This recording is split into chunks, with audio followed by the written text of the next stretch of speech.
This story was first published in Dutch by Hermes of Deventer, Netherlands in 1969 and has gone through 11 editions and 40,000 hardbound copies in Dutch since then. It has been published as science fiction up to now because the publisher originally felt that this story would not sell as fact. Nevertheless, it is a true account of real events and we are publishing it as such, here, for the first time, together with the very extensive follow-on data as the contacts continued right up to the present time. We have investigated this case extensively over the past 4 years and conclude that the facts do in reality verify and support the story. The witness is a very well-educated and highly articulate master mechanical engineer and an architectural artist as well, a rare combination ideally suited for this contact if the alien visitors wanted their information to be understood and presented with any degree of accuracy. The witness is also a well-known multinational industrialist in Europe whose real name would be immediately recognized. He is the owner of several companies doing international business. To preserve his identity in order to protect his private life, we are using a pseudonym given him by the extraterrestrials themselves. They referred to him as Stefan Denaerde, Steph of the Earth, from which Stefan Denaerde was derived. When I first met this man I was surprised by his size. He is a big man, about 6 feet 4 inches tall and weighing perhaps 220 to 230 pounds. He dresses conservatively in expensive business suits and is very courteous and polite. He is mild-mannered and introspective by nature, and speaks with almost perfect economy of words. He says what he means and means what he says. In discussions he is not given to elaboration and volunteers little information by himself. He answers questions forthrightly, directly and honestly, and looks one right in the eye as he speaks. He is not known to tell fictitious stories, but is considered to be a model of truthfulness and integrity. His experience was real and was identified. In the long course of contact discussions, he learned a great deal about our real history, where we have been and where we are going, and how we fit into this great universe. He found that our written histories are not very accurate because of our constant revisions by different regimes. He was shown a future course of events in store for us if we do not change our ways, and was then shown how fixed we are in our course and the improbability that we will change in time. He is saddened and discouraged by our lack of real progress, and feels that revelation of this information is a needless and ineffective burden for a self-destructive humanity. He does not see us changing in time. The first book, Buitenaardse Beschaving, printed in Dutch, is an account of the contact experience up to the departure of the spacecraft the following day. The contacts continued, however, and a vast amount of technical information was communicated to the witness over the next several months and even years. The Iargans compared their society and their philosophies to ours, and described advanced technologies, man's place in the greater universe, and what is in store for all of us in the future. These communications continued and ultimately developed into a sort of mechanical transmission from a technical device aboard the spacecraft to the mind of the witness, something like the way it was done during his visit aboard the spacecraft in the Oosterschelde, except that now the pictures were transmitted to his mind instead of viewing them on a screen. Unknown to the witness, however, and this will be news to him when he sees it in print for the first time, communications experts working with NATO in defense systems had picked up a strange incoming RF, radio frequency, electronic signal in the vicinity of a high-security NATO defense installation in the Netherlands, and became very disturbed about the nature and purpose of this transmission. It was in an unusual bandwidth and had a strange character. It also was only detectable within a limited area in Den Haag, the Hague near where the sensitive installation is located. NATO intelligence, believing this may be an attempt to interfere with the defense installation and its equipment, moved hundreds of thousands of dollars worth of highly sophisticated detection equipment into the area to try to find out what was happening. It seems that this strange signal would begin about 4 p.m. and continue for an hour or more several days each week. Now, before this information came to light, my interviews with the witness had shown that his contacts were coming in several days each week on a more or less regular basis. The witness's habit was to come home from his office about 3 p.m. daily, read his personal mail and relax in his living room for a while. Often, when he was contacted, the telepathic transmission would begin about 4 p.m. and would continue for an hour or more. This strange coincidence became of paramount importance when I learned that the search for the strongest signal was taking him only a few blocks from this man's home where he was receiving the contacts.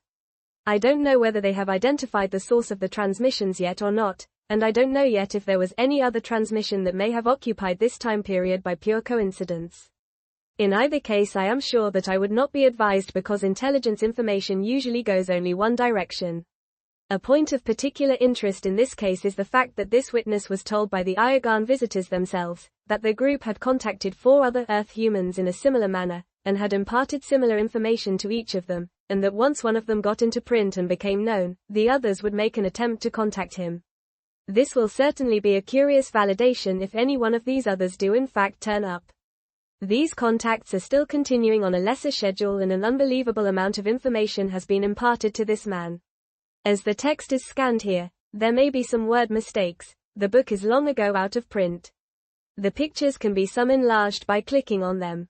Some words are translated into Scandinavian in foreword from the author. This book is the account of a meeting with the crew of a spacecraft from a distant solar system in our Milky Way. There are many who claim to have spoken with alien beings, often resulting in strange or garbled stories, so many in fact that their credibility has decreased to almost zero. After my own experience, I think that I understand the cause of the problem. The honesty of these people is beyond reproach, but their ability as observers may leave much to be desired. These experiences take place in the zones between our normal, material method of communication, and the immaterial method that we usually describe as thought transference or telepathy. With this, the conditioning of the observer determines the quality of the reception. For example, subjects which do not affect him personally will, within his abilities, be received with the greatest clarity, whereas anything that touches him emotionally will be strongly biased or not received at all. Due to this, even a sworn statement from a completely trustworthy observer is useless, because no guarantee can be given that he knows what really confronts him. I realize that it must seem strange for me to warn the reader of the risks involved with this type of observer when I fall into the same category, but this is because I do not want to be just believed, partly because I know why a certain group of people refuse to believe. When you have read this book, it will be clear what I mean by this. The only means of checking the credibility of the observer is logic. Due to her cosmic isolation, humanity is ignorant in certain fields, and someone who really has communicated with a super civilization that has evolved above the material state, the minimum demand for interstellar travel, and understood them, must have access to information that is new, logical, and that can be checked in order to be convincing. As I have said, I do not seek belief, I ask my readers to be critical, but to bear in mind that the subject is so complex that it would be unreasonable to expect my story to be faultless. The content of this book is divided into 2 parts. The first is a description of the planet Iarga and her inhabitants and, as such, meets the demand for an identification procedure which is a mandatory introduction to all exchanges between intelligent races. The identity of a race is determined by its planet and its history, and these must be explained. The aim of the first part is therefore purely the identification of this alien race and is not an attempt to create some kind of picture of earthly ideals, something that we should try to emulate. Iarga is different in every way. The planet and her inhabitants have a different mentality and character, and therefore a different cycle of evolution. One difference is that Iarga is almost completely covered with water. The available area of land is spread over numerous islands with a total surface area not much larger than Australia, and according to our standards, is much too small to feed and accommodate the billions of beings needed to reach the goal of their creation. The extreme efficiency of their planning and food production methods would be pointless on Earth, and their population density forces them to a kind of over-socialized community. Only beings that possess the ability to continually improve their mentality and eliminate all aggression, have a chance of reaching perfection on such planets. We do not have this ability. The reincarnation selection of Iarga does not exist on Earth. Here, the weeds grow up with the corn until the harvest. Despite the vast differences, a remarkable likeness can be detected in some things, so much so that these beings can be regarded as humans that have physically adapted to life on an alien world. Their intellectual, emotional, and creative capabilities are the same as ours, and if we had been placed in the same situation, we would have become roughly the same. When the second part of this book has been read, this will no longer cause any surprise. It will have become clear that these beings are not only our cosmic brothers and sisters, but that there also exists our ego counterpart with which we will one day be united. With the introduction complete, the real work can begin. The reason for their visit is so strange that preliminary explanation is necessary. The human race lives in complete isolation from the other intelligent races for as long as the so-called transformation phase continues. The plan of creation demands that we, like all others, complete the transformation phase in ignorance of our origin and our purpose. Through this we create our individual identity and, at the same time, have the opportunity to develop our godlike talents by exploiting our creative powers and defining them, thereby earning our immortality. The number of talent fractions is not infinite, so the time must come that the numbers of man are fulfilled. When this happens, the transformation phase will be terminated by certain external encroachments that will subjugate the will and sovereignty of the human race.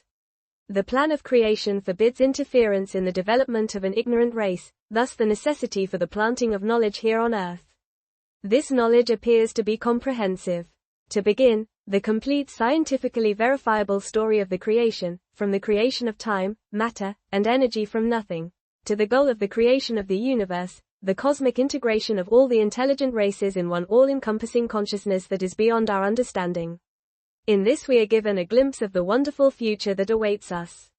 Beside this, a great deal of information regarding ourselves, our origin, our development, the present transformation process, the spiritual development after death, our creation mandate, and our future is given. The first point is the most important. Only when we understand the creation process, and in particular the development process of man, can we understand and accept the reason for the external interference that will take place in the near future. Without this knowledge, the interference would be useless and therefore undesirable. Lastly, their information includes a general description of other intelligent races and their different evolution cycles, which will enable us to approach a determination of our unique position in the midst of an incredible number of intelligent races. The fundamental reason for this book is the abolition of Earth's isolation and the announcement of the fulfilling of the numbers of man. Our first mandate was carried out in ignorance, the second will be carried out in full consciousness. The only question that remains is to what extent does this book reach its goal of removing the Earth's cosmic isolation?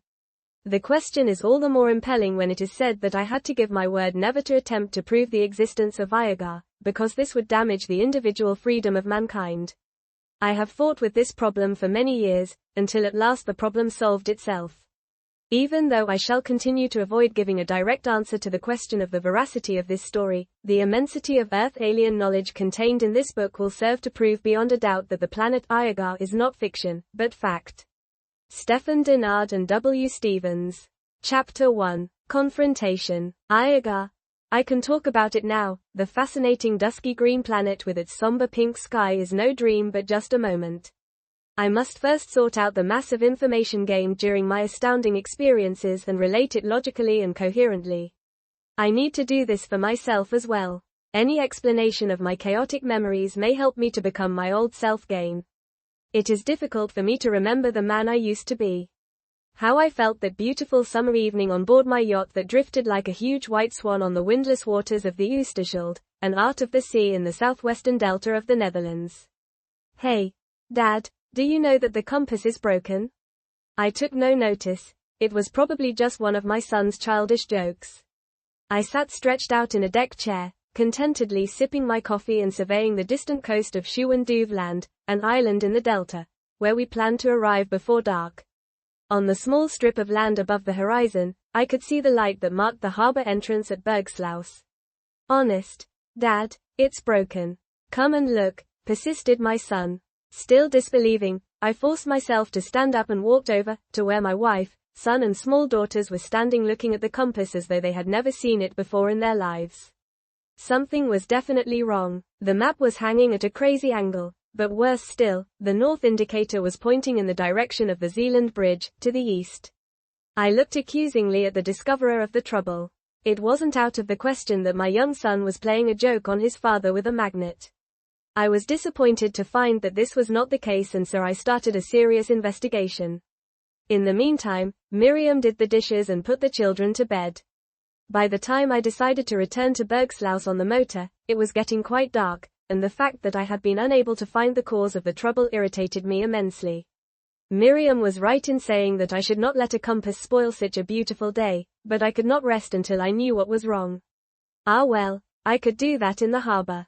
I pushed the Chalk, an old-world, flat-bottomed sailing ship, at full power through the darkness of the There Was the Light buoy. I read the number automatically and turned sharply to port.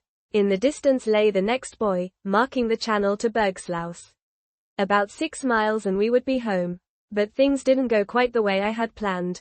Something unbelievable happened. Suddenly, out of the darkness, a strong, blue-white searchlight shone in my eyes from a point directly in front of the bow, and at the same time I heard a high-pitched whining noise above the noise of my motor. My heart pounded. It came so unexpectedly, that it must have been several seconds before I acted. Reverse, full power. Damn, it was too late. With a frightening noise the chalk came to a standstill against something solid, but what? Who on earth would be in the middle of the channel without lights? With shaking hands I stopped the motor and in the sudden stillness saw the startled face of Miriam appear in the cabin doorway. "Is anyone there?" I yelled over the water. In answer the light went out, but no reply. Miriam came on deck and behind her stood the children, wide-eyed with fear. "Look! There, that flat thing in the water." It looked like the hull of an overturned ship or pontoon, but we were at least 30 feet away and couldn't possibly have hit it, whatever it was. "Is anyone there?" I called a second time. The searchlight flashed on again. The strangely small beam of light swept over the water and cast a cold glare on the side of the chalk. I caught my breath. Floating on the incoming tide was a body, face down, apparently dead. The actions that followed were carried out at nerve-wracking speed. There was only one thought in my mind: to do something quickly, before the body drifted away into the darkness. Instinctively, I carried out the motions that I had so often gone over in my mind in the event of one of the children falling overboard. Seconds later, I jumped overboard with the line from the lifeboat in my hand. But what now? I was standing in less than 3 feet of water, and my knees and ankles hurt from landing on something as hard as steel. In my confusion, I saw the line from the dinghy drifting away. I stood up and dived to catch the rope, and, swimming with the small boat behind me, managed to grab the body. It wouldn't move. How would I get such a weight into the boat? First, tie the rope around him, climb into the boat myself and pull his head above the water. Yes, that was it. Just then an alarm signal began to sound somewhere in the back of my mind. What kind of a man was this? He was wearing a kind of metallic suit and around his head was a rubbery ball which reflected the blue light so strongly that I was unable to see his face. I began to think about astronauts, but how on earth did he come to be in the Oosterschelde? I started the outboard motor and began slowly back toward the chalk, but what now? What should I do with this strange burden beside me? Why had I gone to all this trouble? My indecision grew by the minute. Aliens from planet Iarga. The blue light made it plain that I must carry on. It was kept in my direction by someone who followed the rescue closely from beginning to end, but what did they want? In terrible confusion, I came at last alongside the chalk, tied up the dinghy and stopped the outboard. In the silence, I heard the voices of Miriam and my eldest daughter. Thank goodness everything was all right there. Then my peace of mind received its death blow. There was suddenly a sea of light, a great diffused light under the surface of the water. A sound made me turn toward the strange object in the water and I saw a dark shape wading quickly toward me. It was a perfect copy of the being I had fished out of the water, with the same shiny metallic suit and a transparent ball around its head. Step by step, it came closer, and I instinctively grabbed the boat hook to defend myself. He held out an arm in a friendly gesture and turned his face toward me. I sprang back as though bitten by a snake. A wild fear cut off my breath. It was a nightmare. A terrible, indescribable feeling took hold of me. The being in front of me was not human. An animal-like face, with large square pupils in the eyes which were both hypnotic and self-assured. It struck me like a thunderbolt. Here I stood, facing an alien being from a race more intelligent than my own. But why was I still so afraid? I cannot explain. If it had been a gorilla, for example, then I would have quickly sprung on board my ship and put up a fight with the boat hook to prevent the animal from coming on board. There would have been no time for the fear that came from the feeling of helplessness in recognition of his superiority. The fear grew into panic, a panic which told me to get away from there as quickly as possible, before it was too late. I sprang overboard again and raced through the shallow water toward the ship as though the devil were at my heels. Panting, I pulled myself on board and started the motor. Reverse full power. I wanted to get away from there as quickly as possible. The ship didn't move an inch. Over the bow I saw the being pull the dinghy onto the dark platform, lift the body in his arms and walk away with robot-like steps. It suddenly went dark and they were gone. With a feeling of apprehension, I stopped the motor. The situation on board was surprisingly peaceful, for they had no idea of the real drama. There was a feeling of satisfaction over father's ability as a lifesaver. My eldest daughter had developed the theory that we had rammed a submarine, which was not so unlikely, considering we were dosed to a naval training area. Only Miriam realized that something was wrong. She looked at me as though I were a stranger, and her uneasiness grew by the minute. She had never seen me like this before. She poured me a whiskey and sent the children to bed with the excuse that we had something to talk over. The alcohol did me good, but now it seemed that I had another problem. Miriam didn't believe me. This trip is too much for you, Steph. There are no men from Mars in the Oosterschelde. She kept talking, perhaps to try and talk some courage into both of us. I couldn't just stay inside. I had to see what was happening outside. With a flashlight in one hand and a boat hook in the other, I stood on deck and let the beam of light play over the platform. It lay just above the surface of the water, a sinister forewalking dark grey thing. Its diameter was about the same as the length of our ship, certainly 50 feet. It was resting on a ledge, which reflected the light so strongly that it looked like glass. In the middle was a pillar, slightly twisted, about 6 feet wide and 8 feet high. The total size of the thing surprised me. I knew what was under the water. I could walk at least the length of a swimming pool without falling off the edge. Could this be one of the much talked about flying saucers? Were they really so huge, and could they also operate underwater? I turned the flashlight out and began systematically probing around the ship with the boat hook. In front, by the bow, about 2 feet, and aft, about 4 feet. It was strange that each time I had to use force to pull the boat hook off the bottom, as though someone were holding it. Suddenly I remembered the strange trouble with the compass magnetism. We had collided with a huge, magnetic monster. We were imprisoned, stuck fast on a huge magnet. In the grip of strange, unearthly beings. The only possibility of escape was the plastic dinghy. In case of emergency there was room for all of us. The dinghy still lay in the same place on the platform, and in the peaceful stillness of this complete isolation a daring plan was born in me. After all, the dinghy was only about 30 feet away from me. For the third time that evening I jumped into the water, waded as quickly as I could to the boat and pulled it free. Within half a minute I was back on board with the dinghy alongside. So, that was that. I began to regain some of my self-confidence. But my uncertainty came flooding back as I heard a scraping, hissing sound. I grabbed the searchlight and shone the beam on the platform. On the edge, a sort of lid hinged open slowly and steadily. Out of the hole crawled 2 figures, dressed in the now familiar spacesuits, who pulled out some objects after them which were joined together by cables or wires. Their movements reminded me of the old-time silent films, fast and jerky. What were they doing now? They stood on the platform and, with one hand against their ball-shaped helmets at about the height where their foreheads would be, made slow, respectful bowing movements in my direction. I understood. What a relief. It was a greeting, a friendly, respectful greeting. With quick, short paces they walked to the edge of the platform, where the bowing was repeated and emphasized, and then they stood like statues in the light of my flashlight. A strange and dramatic scene. On the Oosterschelde, a man is confronted with an alien intelligence. But the man was poorly prepared for the meeting. He was nothing more than a sailor in difficulty who could feel his legs trembling in his wet clothes. The 2 figures in front of me were about 5 feet tall and from a distance looked deceptively human: arms, head and legs, all in their proper places, but their legs were shorter than ours so that their arms reached down to their knees. Their metallic costumes were smooth and seamless. Only by the shoulders and elbows were folds to be seen.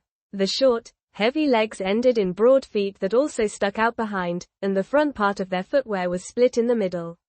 The hands were covered by supple, ribbed gloves. These were different from ours too in that not only the thumb but also the second finger was enclosed. They were heavy, claw-like hands. A broad, gold-colored belt around each of their middles, sewn with motifs and tools, was particularly noticeable, one piece of which was dearly a hammer with a sharp striking edge. And on their right side was something that vaguely resembled a pistol. A kind of drum, wound with thin glistening thread, rested on the middle of their stomachs. The remainder of their equipment was unknown to me. I gained the impression of immense physical strength, not only from their long, heavy arms and enormous shoulders, but also from the quick movements. The round ornaments around their heads were less transparent than I had originally thought. When the beam from my flashlight fell on them, they changed into glistening Christmas tree balls, and only with more indirect light was it possible to vaguely make out their heads. The silent confrontation was suddenly broken by a bud voice. "Do you understand English?" I nearly jumped out of my skin. Owing to my surprise that they could speak English, I didn't realize that they had asked me a question. The voice was totally devoid of any questioning tone. It sounded more like a statement. "Aliens from planet Iarga, do you understand English?" The same statement floated over the water. "Yes, I do. We want to thank you for the rescue of our crew member, of course." "Who are you?" "We come from another solar system." My God, I called back.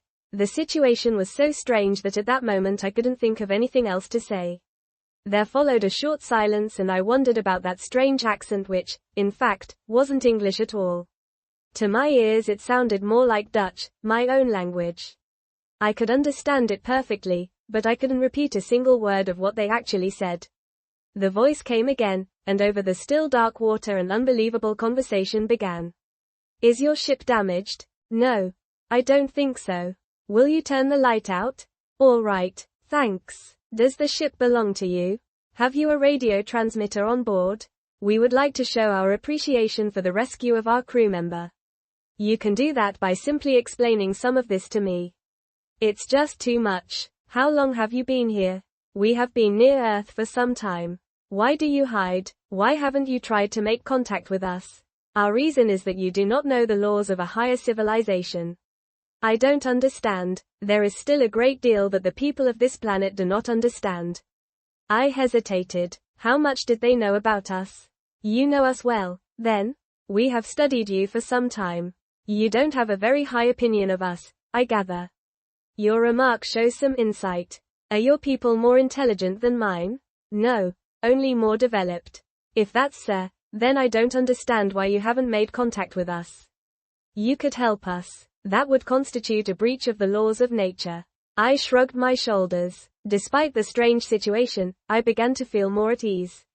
This was an unimaginably important meeting, and I began wondering how I could manage to squeeze some information out of these beings. I could learn things that man, for centuries, has only been able to guess at, and I could find out about their spaceships. "We wish to give you something as a token of our thanks. If we give you an object with which you can prove our existence, it will surely also be worth a great deal of money. We hope that you will accept it. It is sterilized." "What is it?" "It is a block of inert metal that is many times stronger than your best steel and only half as heavy. It has a superconductive structure that is so straight that current can only flow through it when a positive pole is placed directly opposite a negative pole, in line with the structure of the metal. If one of the electrodes is moved only 1/1000th of an inch, the current ceases to flow. With this structure it is possible, with correctly placed electrodes, to form a spiral current pattern, the result being that when a direct current is connected to two feed wires, a supermagnet is created with a negligible current consumption. Also, the metal has a melting point much higher than anything known on Earth.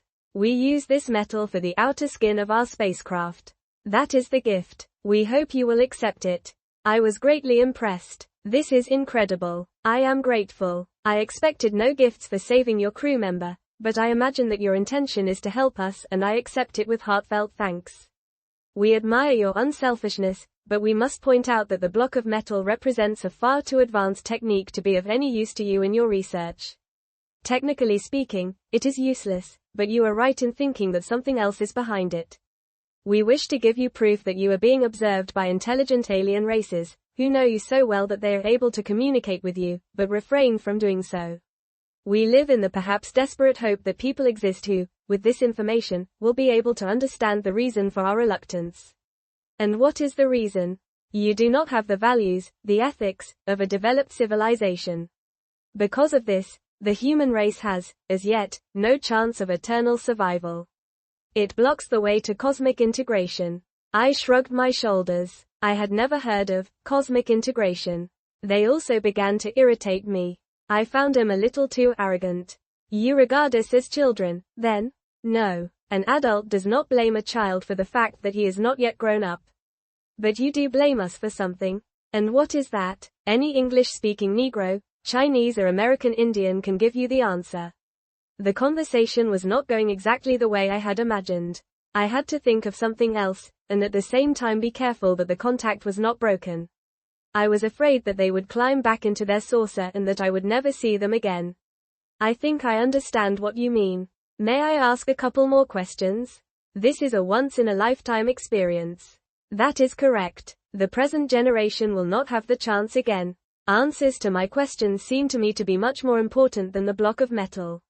Your insight surprises us. The answer to carefully selected questions is certainly much more important. I was surprised that they agreed to my request so quickly and easily. They suddenly seemed much more friendly. In that case, I would like to know what your spacecraft looks like, and, more important, how it is powered. You disappoint us with this question about technical knowledge. The most dangerous natural law governing the development of an intelligent people states, a highly technological society does away with all discrimination or self-destructs. To supply technical information to a people like yourselves is a serious crime against the cosmic laws. The last thing that you need is technological information to increase the gap between your intellectual development and your almost non-existent social development. Carry on playing with your Mars probes for the moment, as half of your world's population lives in poverty and hunger. The only information you need lies in the field of societal standards. I was terribly disappointed. There went my dream of learning breathtaking technical discoveries. I am afraid that very few people would be interested in that kind of information. We are afraid so too. When do you think that the time will be ripe to give us information about space travel? The cosmic isolation of an intelligent race can only be lifted when the minimum culture level has been reached. We call it social stability. In this conversation, then, we feel ourselves justified, because of your actions, in supplying certain small pieces of information which will set the present generation to thinking. What do you call a socially stable culture? We could give you the answer, but we doubt that you would understand it. I will take that chance. It seems to be important. Be sure that you know what you want. This answer demands an explanation in word and vision for at least 2 days. Furthermore, you must choose between the material gift, the block of metal, and the immaterial gift in the form of information. We cannot give you both. I don't understand what one has to do with the other. There is still so much that you do not understand, but after our explanation, this question will also be answered for you. Are you really prepared to spend 2 days explaining this to me? My tone dearly showed my surprise. We are, for at least 2 days. A conversation of shorter duration would have no point. It is the minimum time in which we can give you the necessary information. We have all the time in the world. Space travelers are never in a hurry, but we must warn you. We doubt that the information that we will give you will make your life happier, so be sure that you know what you are doing. I shrugged my shoulders. It was dear to me that these beings were devious, but I did not intend to let this one chance in a million slip through my fingers. All right, what do I have to do? We have a small, sterilized decompression chamber, and only from there will you be able to hear us and see our screen.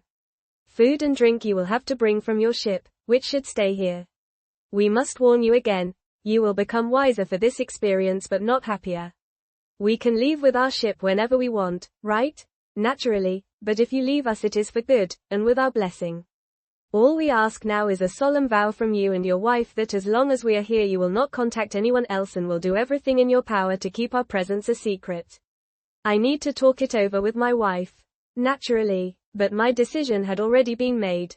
I will not tire you with Miriam's arguments, nor with the latter part of my conversation with the aliens, which consisted only of a number of instructions regarding anchoring, lighting, knock signals and so on. The visit itself was to begin early the following morning, for which preparations were needed.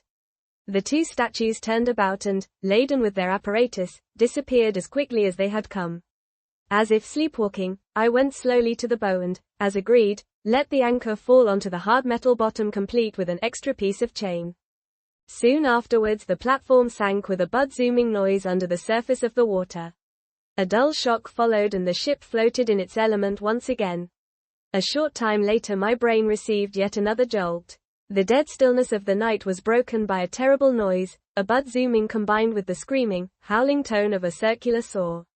The anchor chain jerked tight and the surface of the water became strangely disturbed. The spaceship was acting as a submarine. We were pulled forward over a broad foam track which was lit from beneath a dull yellow-green light. The noise was unearthly and frightening. I stood, fascinated, and began to wonder what I had let myself in for. Chapter 2. Aboard the Alien Spacecraft. Good God! Miriam's exclamation so early in the morning reflected both surprise and repulsion. In answer to my repeated knocking signals, the huge, round platform had risen again above the surface of the water, and now, in broad daylight, the sight was much more impressive. The slightly domed platform lay, just as it had yesterday evening, with its edge level with the surface of the water. Its surface was for the most part as smooth as polished stone and dark grey in color, with scattered patches of off-white which made it appear as though someone had been throwing around bags of flour. Over this otherwise perfectly smooth surface ran innumerable ragged, charred grooves which ended in a small crater, as though something had exploded there. Nearly all the scratches and grooves ran in one direction and gave the impression that the spaceship had been grazed by enemy fire, or that someone had been at work with a blowtorch. All in all, it was an ominous sight, and Miriam's reaction was not very reasoning. "Steph, please don't go. Something as alien as that can only spell trouble for us all." She was right, of course. There was something wrong about entering this thing, but even the latent fear from last evening and the leaden feeling in my stomach brought on by the sight of this forbidding platform were not enough to hold me back. A few moments later I was sitting on the edge of the platform, drying my feet after wading through the water. I donned my shoes and socks and, armed with sandwiches, thermos and notepaper, I began to look for the opening that they had described. I had hardly taken a couple of steps when a round, safe-like door slowly began to open near the edge, and a small quantity of sand and water which had settled in the JOMT was blown away by a stream of compressed air. I went closer and looked down through a round hole, about 3 feet in diameter, into a cube-shaped space about 8 feet across. Once again, I heard the voice. "Welcome on board. Be careful as you come below. The ladder is dangerous for you." Indeed, the ladder was nothing more than a pole with staggered steps on either side formed to place my feet. I stopped in my descent and waved to Miriam, saying, "Don't worry. I'll be back around 5 o'clock. The reception has been very friendly, and it's really quite cozy in here." Once below, I cast my eyes around the room. Unimaginably complicated equipment lined the walls and the ceiling. The only things that were vaguely familiar were huge reels and drums, wound with every possible size of cable and pipe. In the floors was a metal door that looked remarkably earthly, with a round knob in the middle over which I nearly stumbled. In one corner stood a kind of desk with rows of knobs, and above, a panoramic screen, about 5 feet long and 3 feet high, that glowed with a soft green fluorescent light. Behind the desk stood a strangely normal-looking chair with a metal frame and leather upholstery. The voice invited me to sit and explained that the seat had unlimited possibilities for adjustment, but that certain instructions from the voice would be necessary before I could be comfortably seated. "Yes, thank you. What happens now?" Introductions would seem to be the best way to start. "Will you answer a few questions?" "Yes, of course. How should we address you?" "Call me Steph." "All right, Steph. The language we speak is not your own language, although it seems to be. It is the language of all living species in this universe. Even a plant or an animal will understand it. This language was spoken on Earth before the Babylonian confusion of tongues. You don't hear words but sounds that are directly reflected by your emotional structure, the life field. Therefore, don't try to understand words, but listen to the reflections of your soul. Is that a kind of thought transference? Not exactly, but you can compare it with that. I understand. How old are you? I am 43. Are you in good health? Yes. Perfect. Have you a high social function? High? What do you mean by high? I am the director of a business with a few hundred employees. So you are a representative of the directing class of the West Bloc, Huskmotet Skjed par 60 talet. I don't quite understand the question. What do you mean by West Bloc? Let us ask, then, are you a supporter of a free economy? Yes. Without a doubt. Now it is your turn. Would you perhaps like to see us from dose up? I tensed involuntarily, and my heart began to beat faster. I am afraid that I will get a shock if I see you. That is true. Nothing is more intense than a visual confrontation with another intelligent race. Do you feel strong enough not to panic? Now that I know that I have nothing to fear from you, I will not panic. You certainly have nothing to fear from us. On the contrary, we are indebted to you. Look through the window to the right of the screen. When we turn on the light, you will be able to look into our navigation room. Ready? Right. Then, here we go. Aliens from planet Iarga. I looked into a huge, round chamber, about 45 feet across and 9 feet high. From the decompression chamber I could see over the greatest part of the navigation area, with its vast contents of instruments and control panels. Strangely, all the instruments and panels were mounted on the floor with walkways alongside and separated by vertical metal grills that reached the roof. Everything was dark blue in color, almost black, causing a very strange lighting effect. The dominating blue-black surfaces acted as an almost invisible background against which all the white or polished metal knobs, handles and instruments stood out in dear relief as though luminous. The encompassing vertical wall of the dome looked as though it was made of glass. The highly polished material reflected strongly and gave a very strange lighting effect from the reflections. On many of the panels diversely colored lights burned, interposed by dark transparent strips on which flashes or darting lines could be seen. An imposing piece of technology. I suddenly realized that there was no sign of life whatsoever. Well, where are you, then? Prepare yourself. You may see us now. A light came on illuminating an area directly in front of the window. I sprang back. In spite of my mental preparation, the paralyzing fear had returned quite suddenly and cold shivers ran over my scalp, through my neck and over my shoulders. On the other side of the window, in a half circle as though at a conference table, sat 8 strange humanoid beings. Their faces and forms radiated as much primitive animal power as haughty intelligent superiority.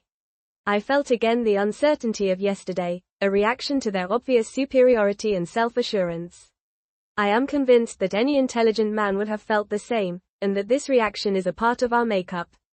The same feeling that I did not belong here, that even these steel walls could not protect me from the mental impact made by this intelligent, pressure group, from a much higher level of civilization and development, with their fantastic knowledge, belonging to a strange, distant world. Their unearthly, somewhat animal, faces, with a dynamic expressive ability, emphasized the difference in our places of origin to such an extent that I am convinced it touches areas that to us are still taboo, and which have been since time began. When you are unable to draw, how on earth can you expect someone else to draw a face that he has never dreamed existed? How can you create a portrait with words? My friend, Rudolf Dass, who accepted the task of drawing the pictures of this book, was driven nearly to distraction by my dubious attempts to produce a good likeness, one which would demonstrate their superiority. He finally convinced me that even a photograph would not effectively convey what I had in mind. The facial expressions must be left, unhappily, to the imagination of the reader. It was the hypnotic effect of their eyes, with their large, rectangular pupils, that made the deepest impression on me. They were the thoughtful, peaceful eyes of deep philosophical thinkers that were studying me with quizzical friendliness. Their heads were about the same size as ours, only slightly deeper toward the back, and in the middle of the skull was a bony ridge that changed into a deep groove in the center of the forehead. It gave the impression of a skull divided into 2 separate compartments. Toward the back of their heads the ridge ended in a semicircular muscle formation that ran down the neck and into the shoulders, making the side view of the neck much heavier looking than ours. The same is true of the whole construction of their bodies. They were much more solidly built than we are. Their arms and shoulders, although of much the same proportions as ours, were much heavier and more muscular and, combined with the claw-like hands, gave an impression of strength that would have come a dose second to a bench vice. All this combined with their broad chests and short stocky legs made them look as though they would not even step out of the path of a gorilla. Their muscle tissue also seemed to be different, more like solid rubber, and their thin skin followed the contours of their muscles more closely than ours. The top of the head to the back of the neck was covered with short, smooth hair that shone like the coat of a smooth, furry animal. The color of this hair was different with each of them. Rust brown, gold and silver gray showed either separately or mixed. Their hairless skin had a pale, glass-like sheen to it. Along the edges of the face the skin showed slightly darker gray-brown than in the middle. As they turned their heads, the skin seemed to reflect the light and shade of their surroundings. This changing color effect was something that caught my attention many times. Their teeth were 2 seamless white strips, above and below, that closed in a scissor-like fashion. Both their teeth and the yellow-white of their eyes reflected the strange lighting in such a way that their faces looked slightly artificial. Their movements were also strange. They could sit or stand perfectly still for much longer periods and more often than we would even attempt, but when in action, their movements were lightning fast and emphasized their tremendous strength. They were like volcanoes. After a period of rest, they would erupt into a wave of energy and temperament that would have made a Spaniard jealous. They were wearing a kind of uniform in the form of dark blue, silky overalls, with 3/4 sleeves and a deep V-neck. Under this was a white shirt with a rather old-fashioned high collar around the back of the neck. Around their waists was a broad, gold-colored belt, decorated with what seemed to be atom formations, which ran along the edge of the deep V in the neck as well, incorporating, however, still other motifs in its design. Cont. Under. The following is text for the picture of the humanoid from Iarga, humanoid from the planet Iarga, which is a little more than 10 light-years away from Earth. Although these beings have the same origin and identity as man, and their physique is comparable in many ways, there appear to be many great differences which result from the different planetary conditions. Their planet is larger, the gravity is nearly 3 grams, and the atmosphere pressure is more than 7 bars with higher nitrogen and ammonia contents than our air. The average wind speed is less than ours, but the denser atmosphere in combination with heavy rains and the higher terminal velocities, sometimes cause storms that an unprotected human could not survive. To withstand these conditions, they have a short, compact physique with well-developed muscles, especially the legs, armored skulls, and deep-set eyes. Their darting movements are interposed with periods of rest, during which they only move their heads. They walk stiffly, with short steps, as if they are walking on ice. They were originally amphibians, and really belong in the water. Their bodies are as streamlined as that of a seal, and are covered with short smooth hair, like an otter. Their hands and feet are large and broad, and they have webs between their fingers and toes. We could not possibly compete with them in a swimming race. They are capable of killing a small whale sort by ramming it like a torpedo. A group will then tow the catch back to the shore. Swimming. Their sex drives are different from ours, and they find sex less important, partly because they derive less pleasure from it than we do. The population growth is slow, and they lack the sex signals of humans, such as full lips, earlobes, pointed nose, protruding female breasts and the external male sex organ. This is why it is not necessary for them to cover their bodies as we do. Their reproduction impulse is born of love and not lust. We seem to be abnormal in this respect. Their weak point is the development of their individuality. They do almost everything in groups, tribes, they think collectively and they obey the laws of their society to the letter.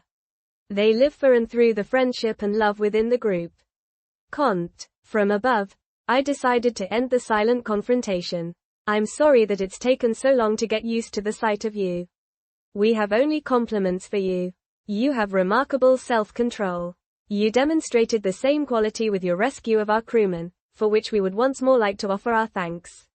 Oh, that was nothing. When I see all the technical capabilities at your disposal, I wonder if my help was really necessary. The value of an unselfish deed cannot in any way be influenced by asking afterwards if it could not have been done in some other way. As a matter of fact, your help came so quickly and efficiently that it would have been impossible for us to have managed it in a shorter time. It was precisely this speed and efficiency that gave us the idea that you could possibly be a man with whom we could communicate, the first communication with a representative of this world. Make sure that you realize what this conversation will demand of you. You will be speaking with a race that is far ahead of yours in evolution. This means not only an enormous technical lead, but also the same lead in mental development and inner culture. This last is the most difficult to explain, and yet we must make it dear if you are to understand what social stability represents. We will therefore lead you, step by step, through the secrets of a highly developed culture, and we will do this by means of a holographic film which will take you to our planet Iarga. We will let you see what the world, civilization, really means. It will be an interesting experience for you, the value of which is impossible for you to judge at this moment. But what you also cannot judge is the personal danger involved. We know the dangers and will protect you against them. The most important thing for us is to ensure that your freedom of thought is not damaged. Freedom of thought is the essence of humanity, and if we were to damage that we would, according to our ethics, be committing a crime. Therefore, we will only convey knowledge to you, and not convictions. We wish no discussions. We will only answer questions when you do not understand something, and we will remain silent when you do not agree with us. We will help you to climb the ladder of knowledge, rung by rung, first to social stability, then to the superculture and, if you can follow this, to the misty heights of cosmic integration. We will only give you knowledge. You must remain free to do with this knowledge what you will. If as a result of this knowledge you should find yourself forming any convictions, do so with care. Make sure that they are lasting convictions, born of independent creative thinking, and not the sort of passing convictions that the impact of strenuous visual emotions tend to provoke. These pseudo-convictions paralyze individual freedom and make men rigid and dogmatic. Knowledge is a material part of the human condition and, as with all material things, it can be mechanized or automated. We have at our disposal a method of teaching that utilizes a certain type of radiation. This takes place at a speed of which you never dreamed. Above your head we have fitted one of these radiation reflectors. It makes the spoken word unnecessary to a great extent. On the screen in front of you we will show our explanation in the form of a picture story, the words of which serve only to direct your attention in a certain direction. We call this fixing the concentration, but the true source of information is the radiation. You do not have to take notes. Information gained through radiation remains locked in the memory forever. Experience this adventure with an open mind. Anything else will disturb your concentration. Do not become angry if we say something that goes against your principles. We have no intention of antagonizing you. If we do so, understand that it is purely a result of our ignorance regarding the many taboos and prejudices of Western man. They started the radiation device working with the film. At first I was not quite sure what was happening. I felt cold and somewhat lightheaded suddenly, a feeling comparable to having had a little too much wine. You believe you can think very dearly but you feel somewhat removed from reality. The fantastic film projection was accompanied by a rather childish description of what was to be seen. Now and then a few words brought my attention to the size of something, the height, the speed, the form or the connection between two things, and so on.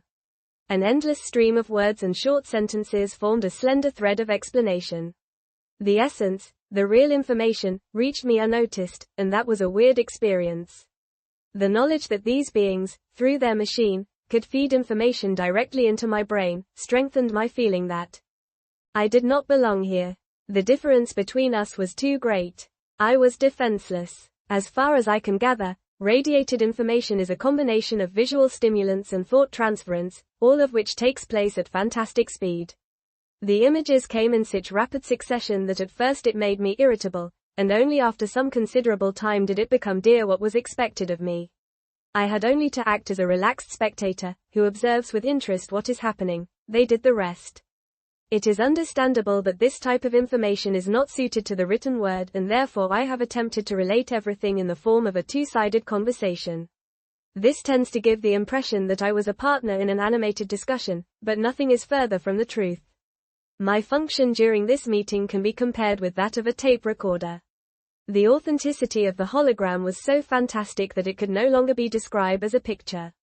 As long as I kept my head in the correct position, it was just like looking through a window.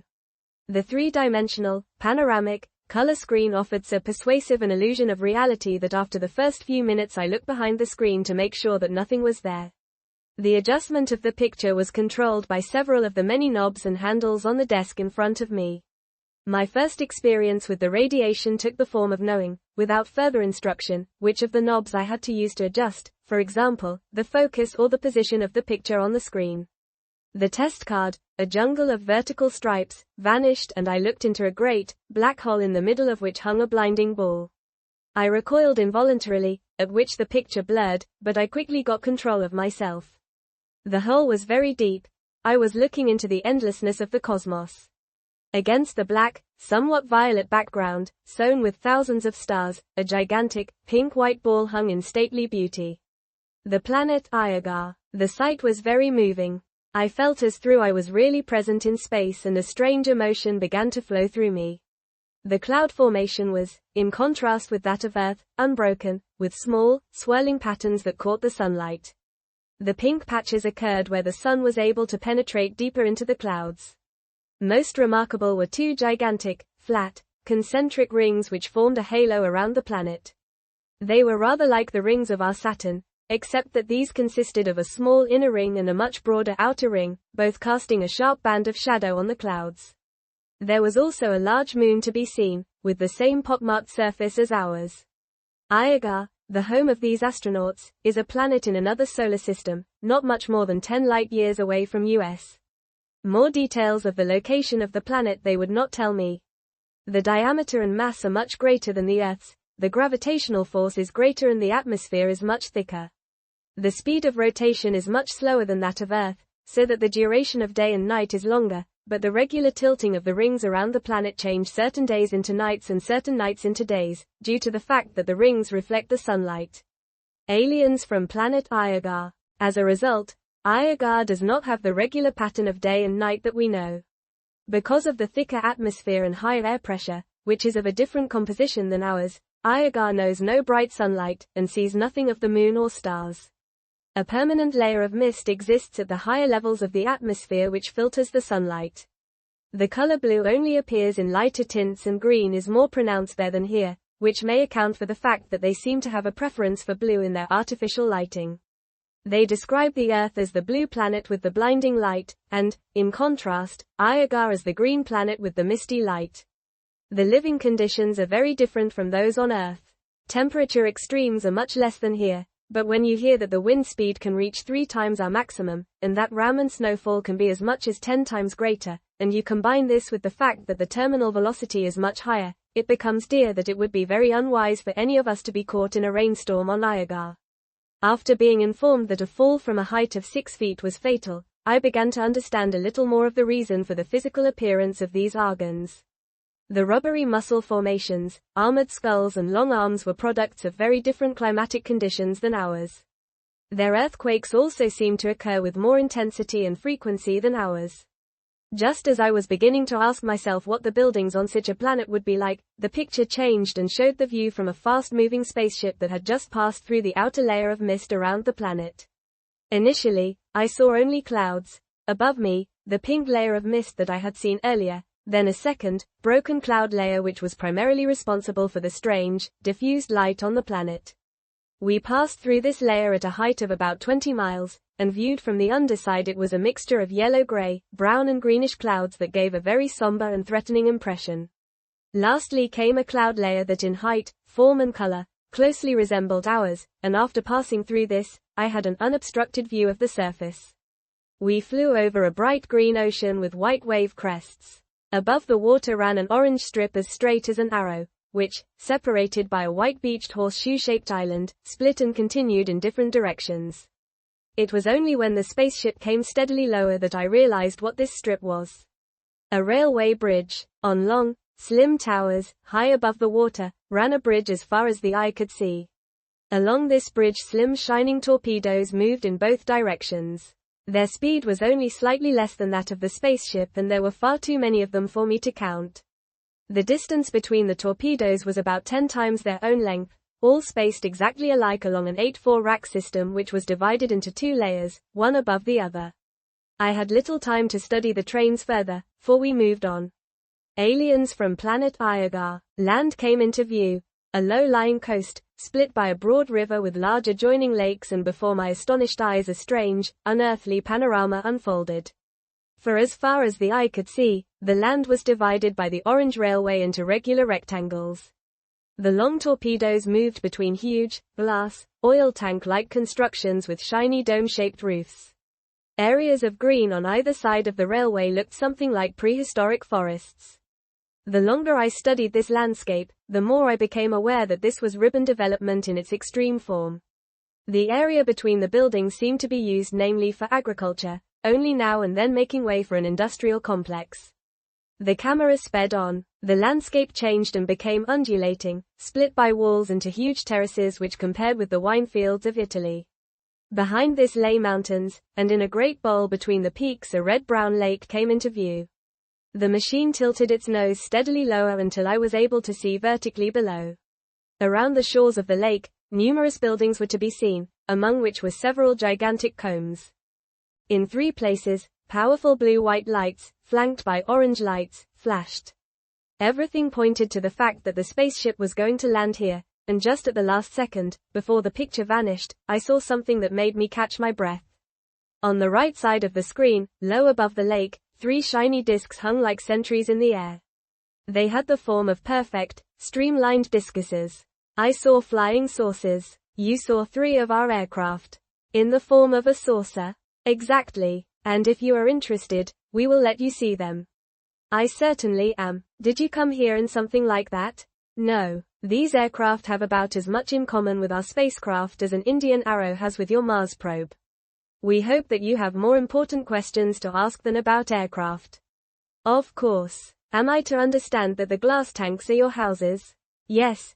We call them house rings because they are in fact built in the form of a ring with a covered central recreation area. Is the whole planet built in this way?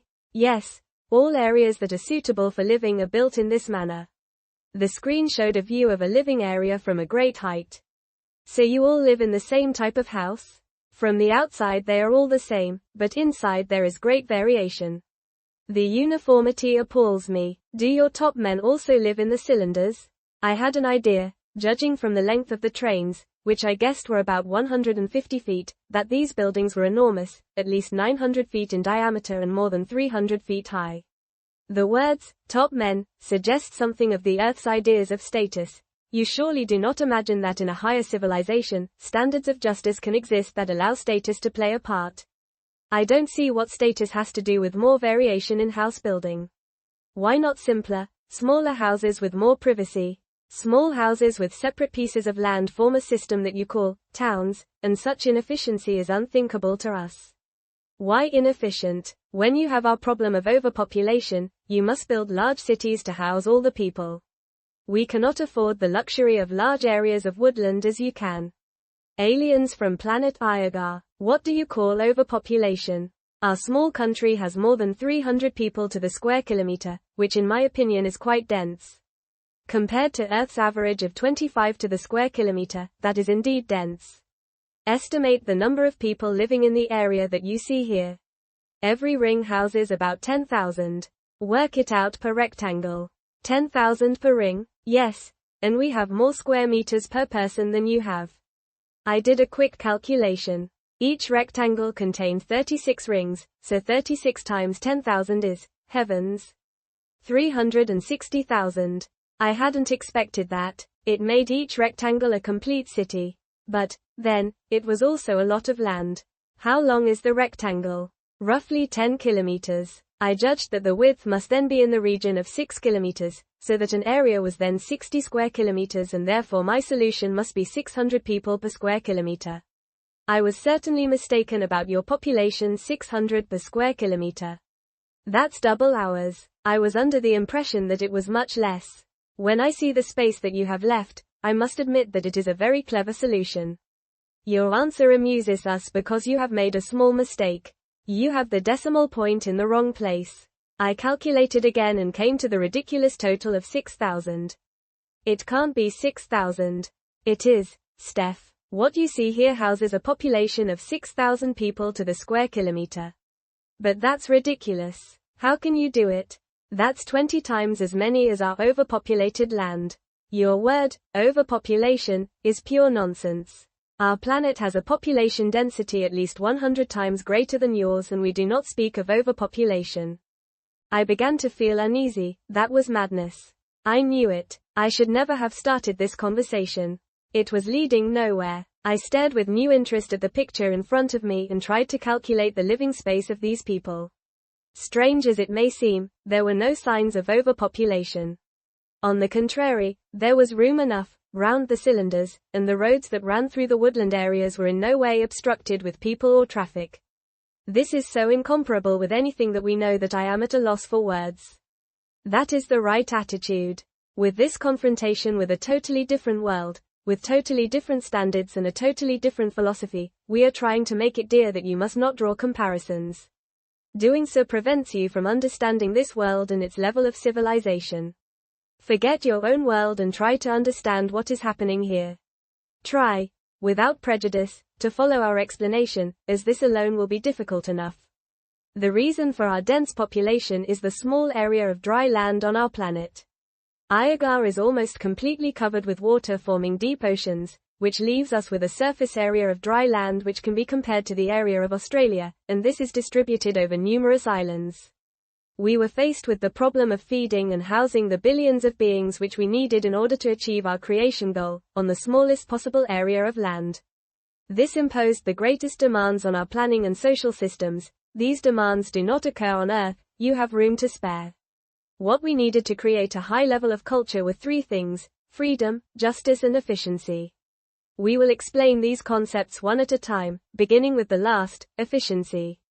You are shocked by the size of our population, but the space surprises you. Strange, eh? It is not so strange when you realize that you are not shocked by the number of people but by the space that is left over in what to you is a ridiculously overpopulated world. You are shocked by our efficiency. To us, it is the most normal thing in the world, because without this concept, we simply could not exist. Without efficiency, our world would immediately collapse.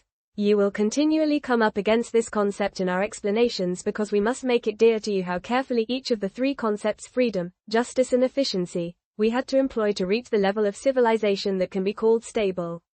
Also, justice is a condition for efficiency.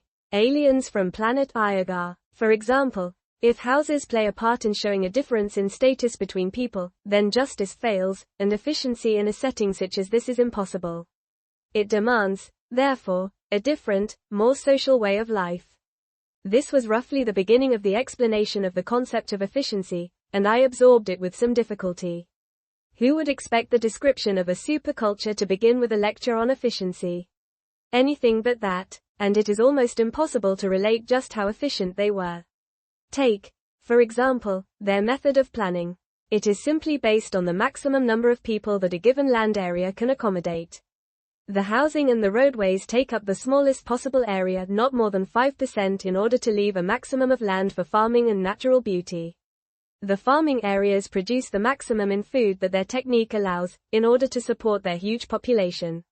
The woodland areas are necessary to maintain a sufficient quantity of oxygen in the atmosphere and also serve as recreation areas.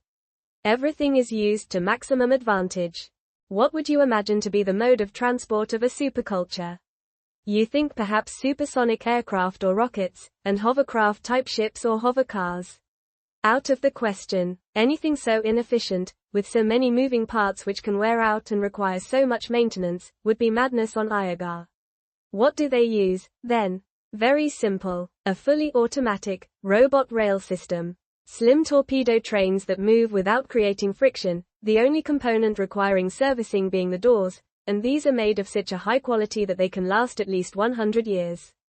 As a well-brought-up Earthman, I didn't give up too easily and pointed out that our aircraft, so fast and comfortable, was surely much better than trains that can only reach a speed of about 400 kilometers per hour. I got the most surprising answers. An aircraft is not only inefficient but is downright antisocial. They only appear on a planet where status still exists, and they are only for the upper classes, because they are useless as a medium of mass transport and the cost per passenger kilometer is at least 10 times that of their rail system. They began to talk about transport capacity. The 6-lane rail system between the house blocks, only the upper layer, can transport 1 million persons per hour operating at maximum capacity. Did I think that aircraft could compete with this? No, I did not. Confronted with such astronomical figures as these, further argument is pointless. They were not yet finished. Did I really think that their transport was slower than ours? Yes, I did get that impression. Well, I was very wrong. I must think in terms of average speed, and the hours that we wasted waiting for connections, delays caused by unserviceability or bad weather and our wonderfully inefficient traffic jams.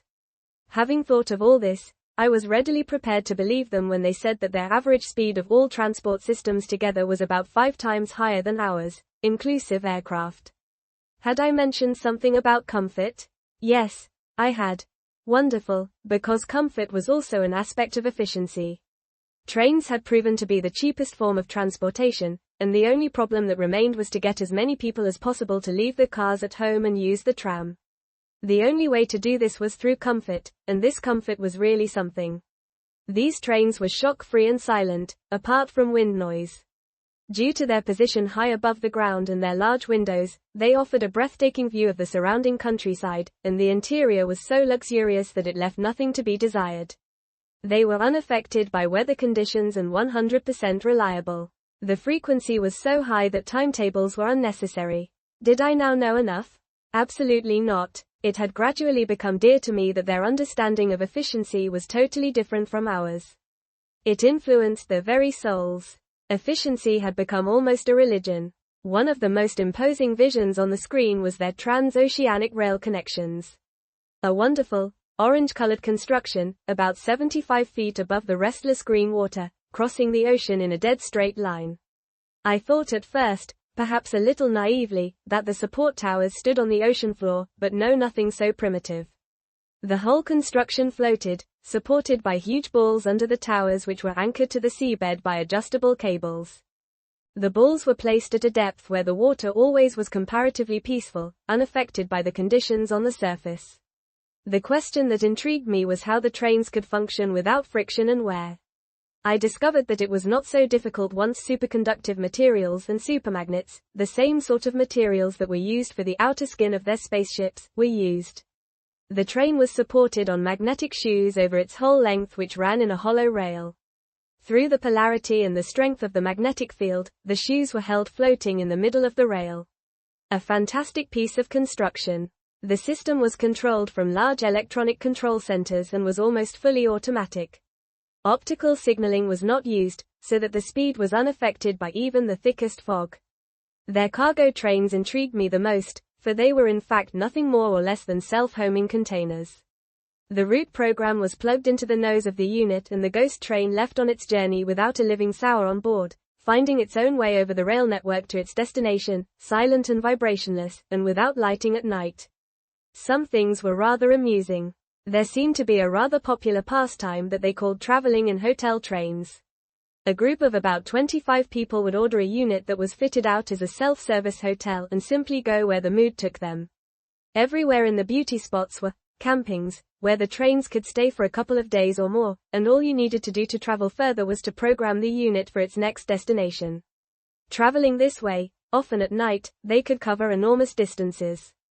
As soon as I asked a question that fell outside the program, I received more of their strange answers. Can everyone afford to go on in this way? No. Nobody can afford it, because we have no money, but everyone can go on holiday in this way if they wish. At my request, they showed me one of their cars.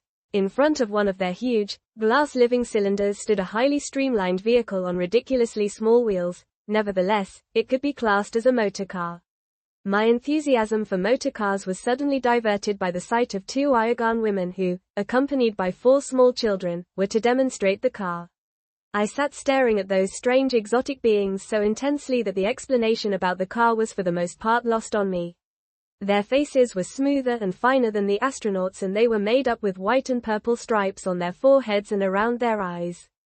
It made me think of Indians on the warpath, and this thought was strengthened by the colorful motifs on their clothing. This clothing seemed to be more for decoration than anything else.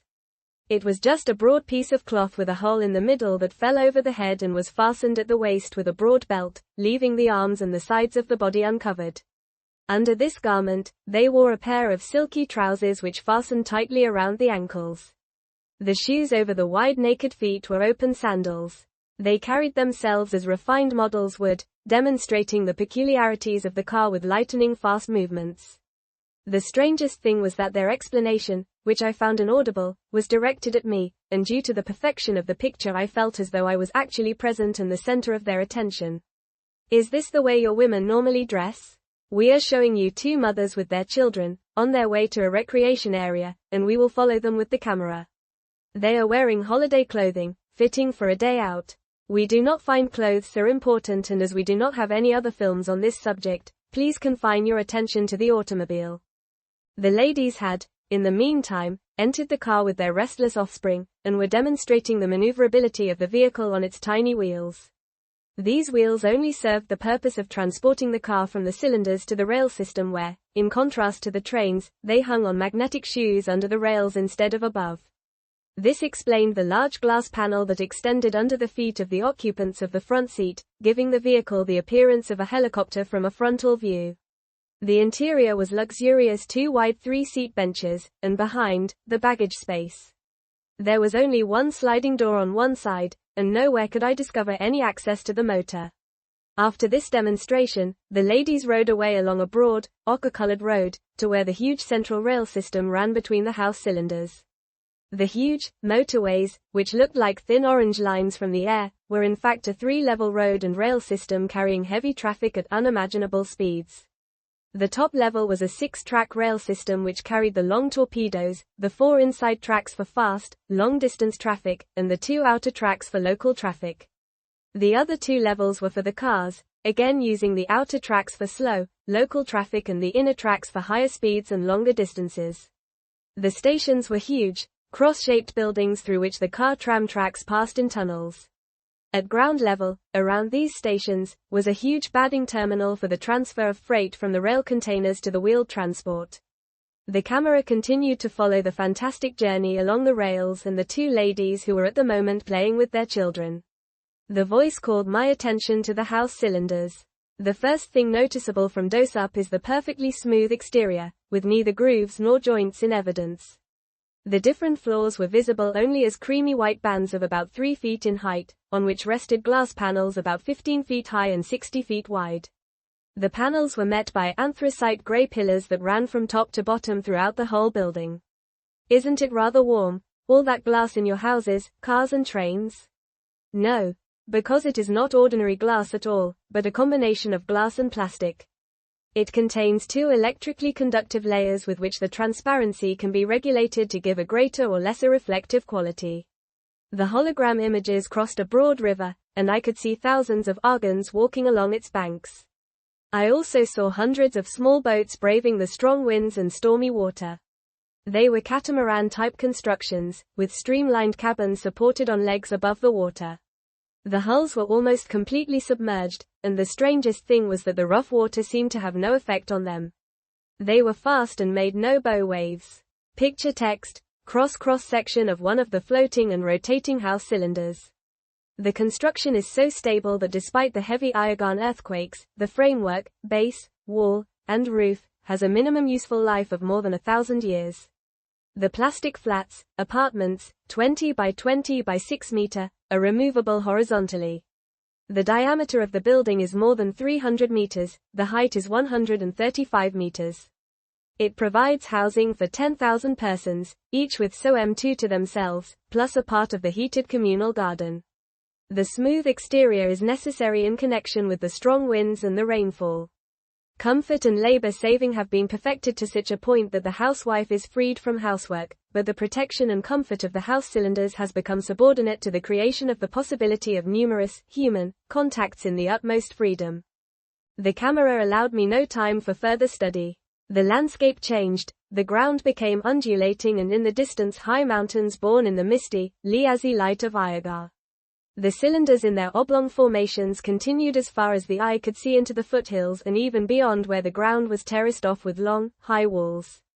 As the ground became more mountainous, the buildings stopped, as did the roadway, but the railway continued on through the wild and rocky landscape. The rest of the journey became real science fiction. Like a giant snake, the railway wended its way around mountain peaks and over deep ravines, across fantastic suspension bridges and along vertical rock walls, now over gaping depths and then over grassy, woody plateaus, and in every suitable spot were the stations and the parking areas for the cars. This was one huge recreation area, with its rugged mountains and beautiful waterfalls. Just as we were approaching a large, green mountain lake with nearby buildings, the picture faded and was replaced by the now familiar view of the Iargans' living areas, but I saw it now through different eyes which had begun to notice the wonderful perfection of this strange world, a world that sustained its huge population through utmost efficiency, a world without refuse, smells, exhaust gases, traffic jams and noise. I also began to understand a little of something else, and that was the justice that they were always talking about. Although I had only just begun to become acquainted with this distant culture, I understood that everyone here had equal rights. They lived in the same houses, rode in the same cars and stepped into the same trains. There were neither rich nor poor, there was no separation between nationalities, races or colors. This must be a universally governed planet, but seemingly so strictly governed that everything was streamlined and standardized. What a terrible thought. I had no idea then that my horror at the thought of such monotony was soon to change into longing. I began to wonder what the millions of miles of railroad must have cost, it was certainly a triumph of engineering. Can you give me some idea of what such a transport system costs? That is difficult. We know roughly what $1 represents in production ability, but to translate that into the cost of a transport system, well, we can only guess. For $1 billion you would not get much farther than 3 miles. Can't it be done for less? Naturally, but then we would have to make concessions with quality, and that is not our method of working. Such a system can only exist if it is built to last for centuries, otherwise we would constantly be repairing it. We'd never be able to afford such quality. You see it in front of you. What you need is not a vault full of banknotes, but production capacity. Only a society with a completely efficient economic system can realize such things for itself. But can all this be compared to the communist system that we have on Earth? Our cosmic universal economic system can be compared to both communism and the capitalist Western economy. One can also say that our cosmic economics can't be compared with either. If we don't have this system on Earth, how can you call it universal? It is only through this system that a race can achieve a cultural level of social stability.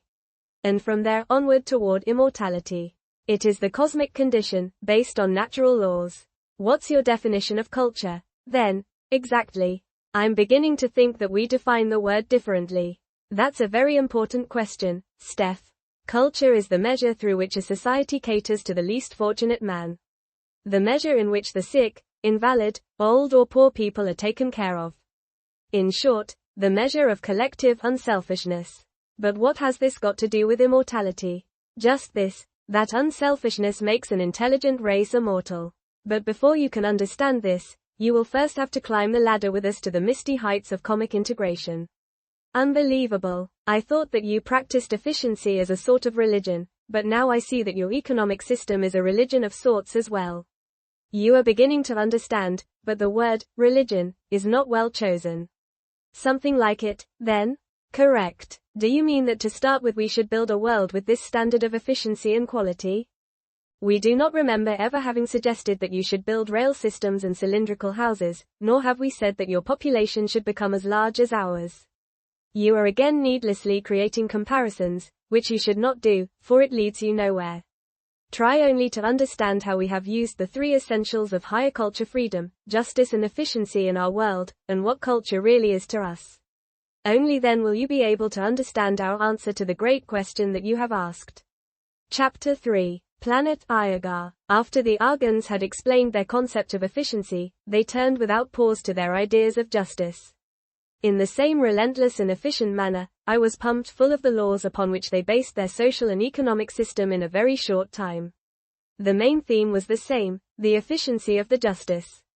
It's interesting to fully understand what a cosmic universal economic system is. They explain it as follows: an economic plan, aimed at efficiently satisfying man's needs so that he is released from the tyranny of material things over his daily life. In other words, if everyone has everything at his disposal, then the acquisition of material goods is no longer of paramount importance. This can only be achieved by providing equal shares for everyone, otherwise envy will always exist. The culture then becomes more or less stable. I nodded in agreement. Mankind released from material problems, no envy or greed, that was an answer. Only one small problem. How is it done? A little magic perhaps? There are only 2 solutions. Everyone must own the same, or no one must own anything. The last is the most efficient. I sat bolt upright in my chair. Were they telling me, a well-to-do company director, that I must dispense with personal property? These beings were pure communists. It was useless to carry on this conversation, it was getting me nowhere. I sat wondering if I should voice my displeasure, but the explanation continued with the following hypothesis: consequently, because money is an unmistakable form of property, it should be abolished. They went even further. Personal property is an indication of a very primitive level of culture. We had enough intelligence to build rockets, but not enough to see that the laws of the survival of the fittest and might is right must be abolished. Perhaps I could explain to them how I thought we could survive with such a system. Because though ours was a highly interesting system, what they had found here in discrimination beat anything that they had ever encountered before.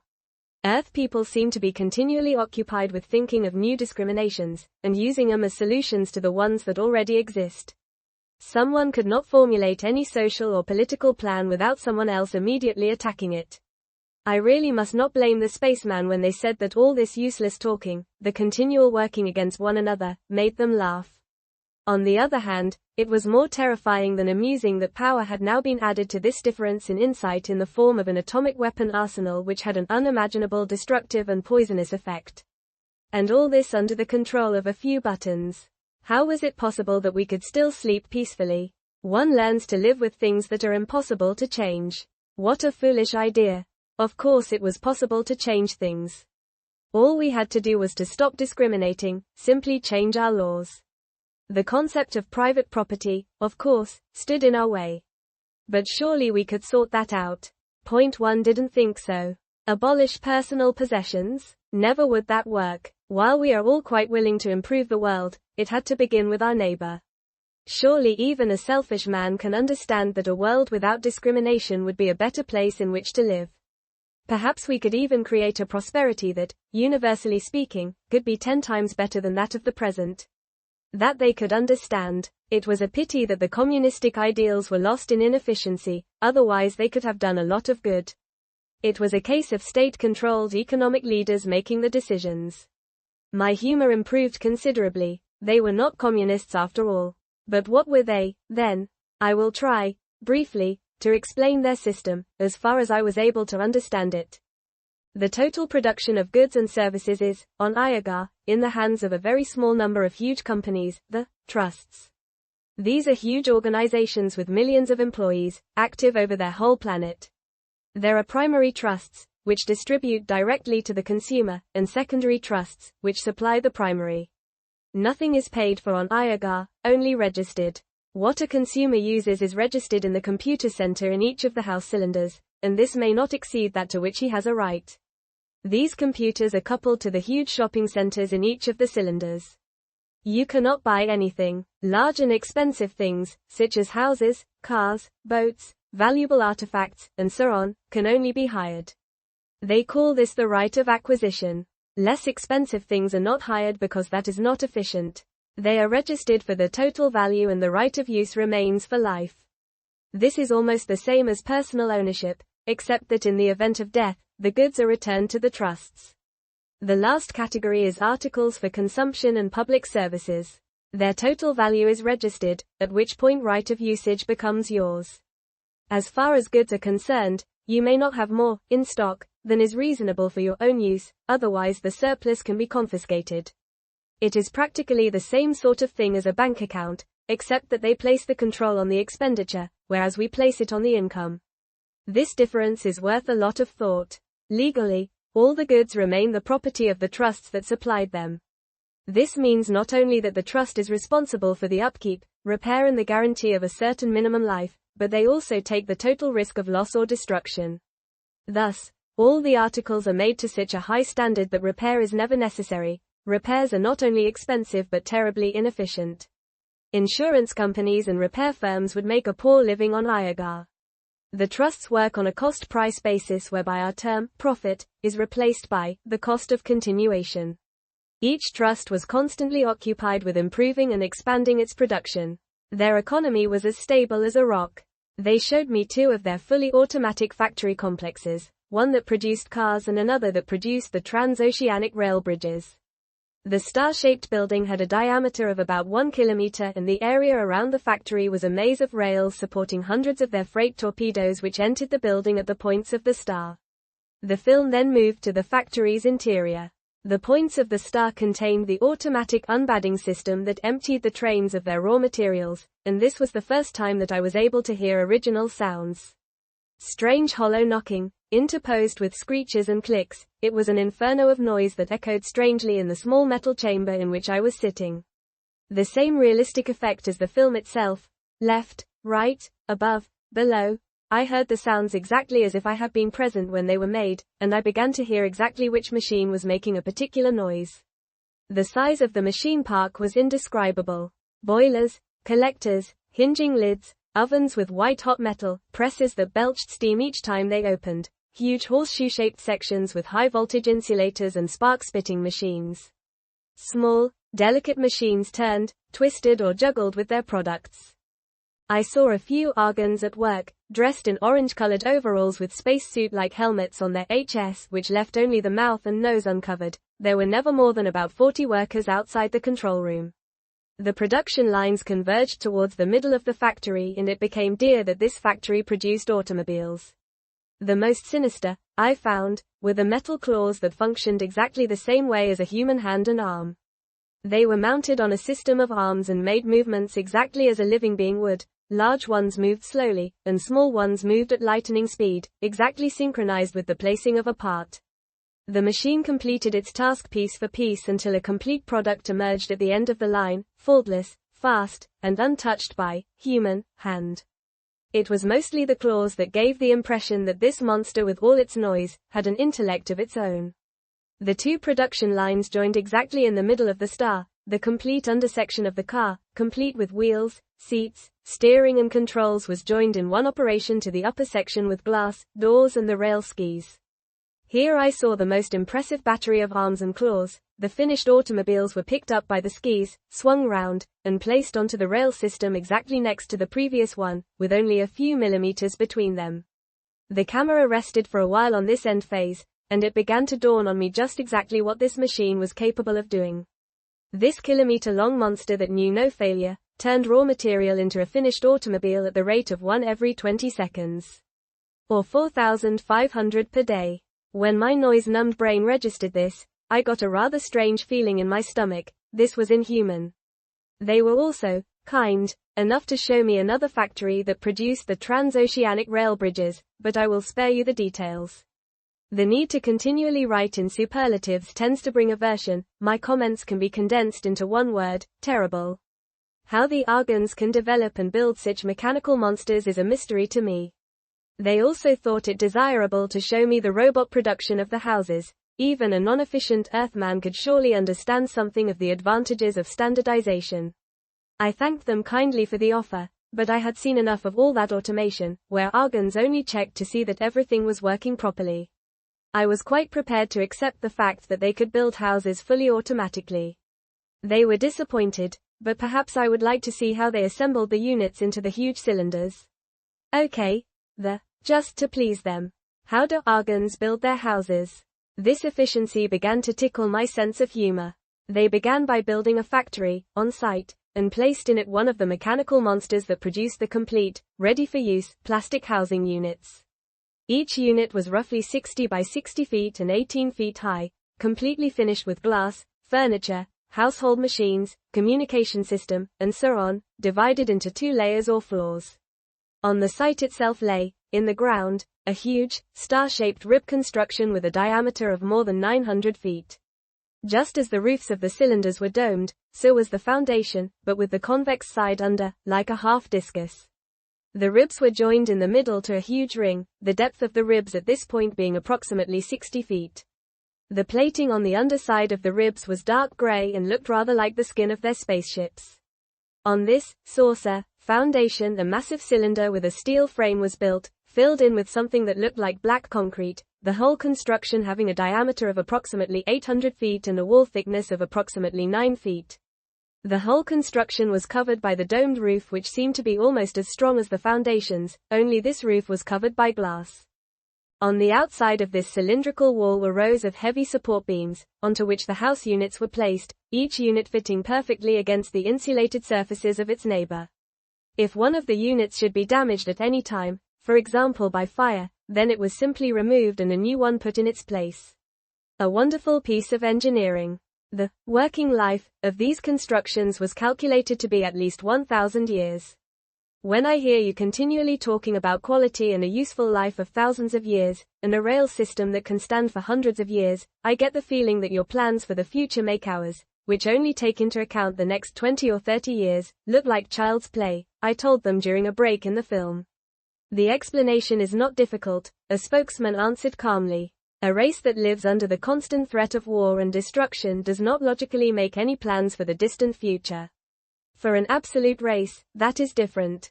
The continual improvement of our mental capacity directs our thoughts more and more into the future. We have created a planet on which our race can survive for an eternity. We live in a stable world on a clean planet, where the balance of nature can be maintained for unlimited time. We live for the future, because we expect great things from it. We are constantly occupied with making our world a better place to live in. The Earth, on the other hand, lives for the present and the past, and does not worry about the future generations. Remarkable, this far-sighted concern for future generations. When you understand what a superculture represents, you will share our concern. I was delighted when they agreed to my request to see one of their flying saucers. I cherished the hope that we might also become capable of constructing such a machine, but, alas, the technique was so advanced that I was unable to understand the first thing about it. It was a beautiful, polished, silver, streamlined discus, about 90 feet in diameter, with a domed glass pane, above the below in the middle.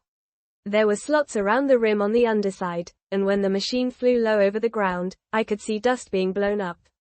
I thought at first that this was caused by air pressure, but they explained that it was due to the ground echo from the anti-gravity machine. It was astounding to see just what these machines could do. They showed me the transportation of a rail section to an inaccessible mountain area. The saucer lifted the heavy section on 2 steel cables and transported it effortlessly over the mountains. It was maneuverable in all directions, and could, even in a storm, hover motionlessly in the air. It was equally capable of operating either in the atmosphere or outside it. In answer to my remark that it was surely, then, a spaceship, I was told that they were confined to the gravitational field of the planet. Gravity was their only means of returning to the surface. One therefore had to be careful not to fly fast enough to exceed the escape velocity, which would then necessitate rescue by a real spaceship.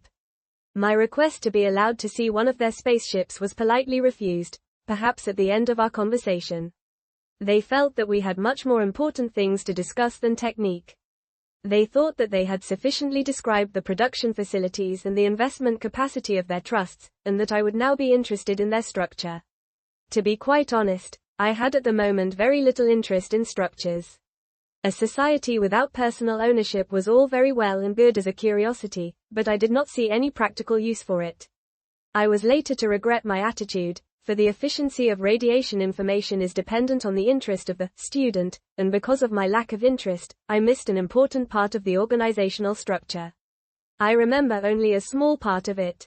The system worked with divisions and branches that were as far removed from one another, geographically, as possible, and allowed for automatic production.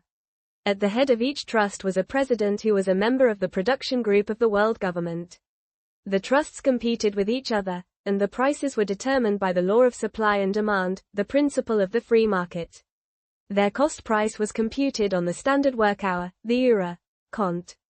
Under. Text for UFO drawing. Small disc-shaped anti-gravity air vehicles observed were not capable of flight outside of a gravity field.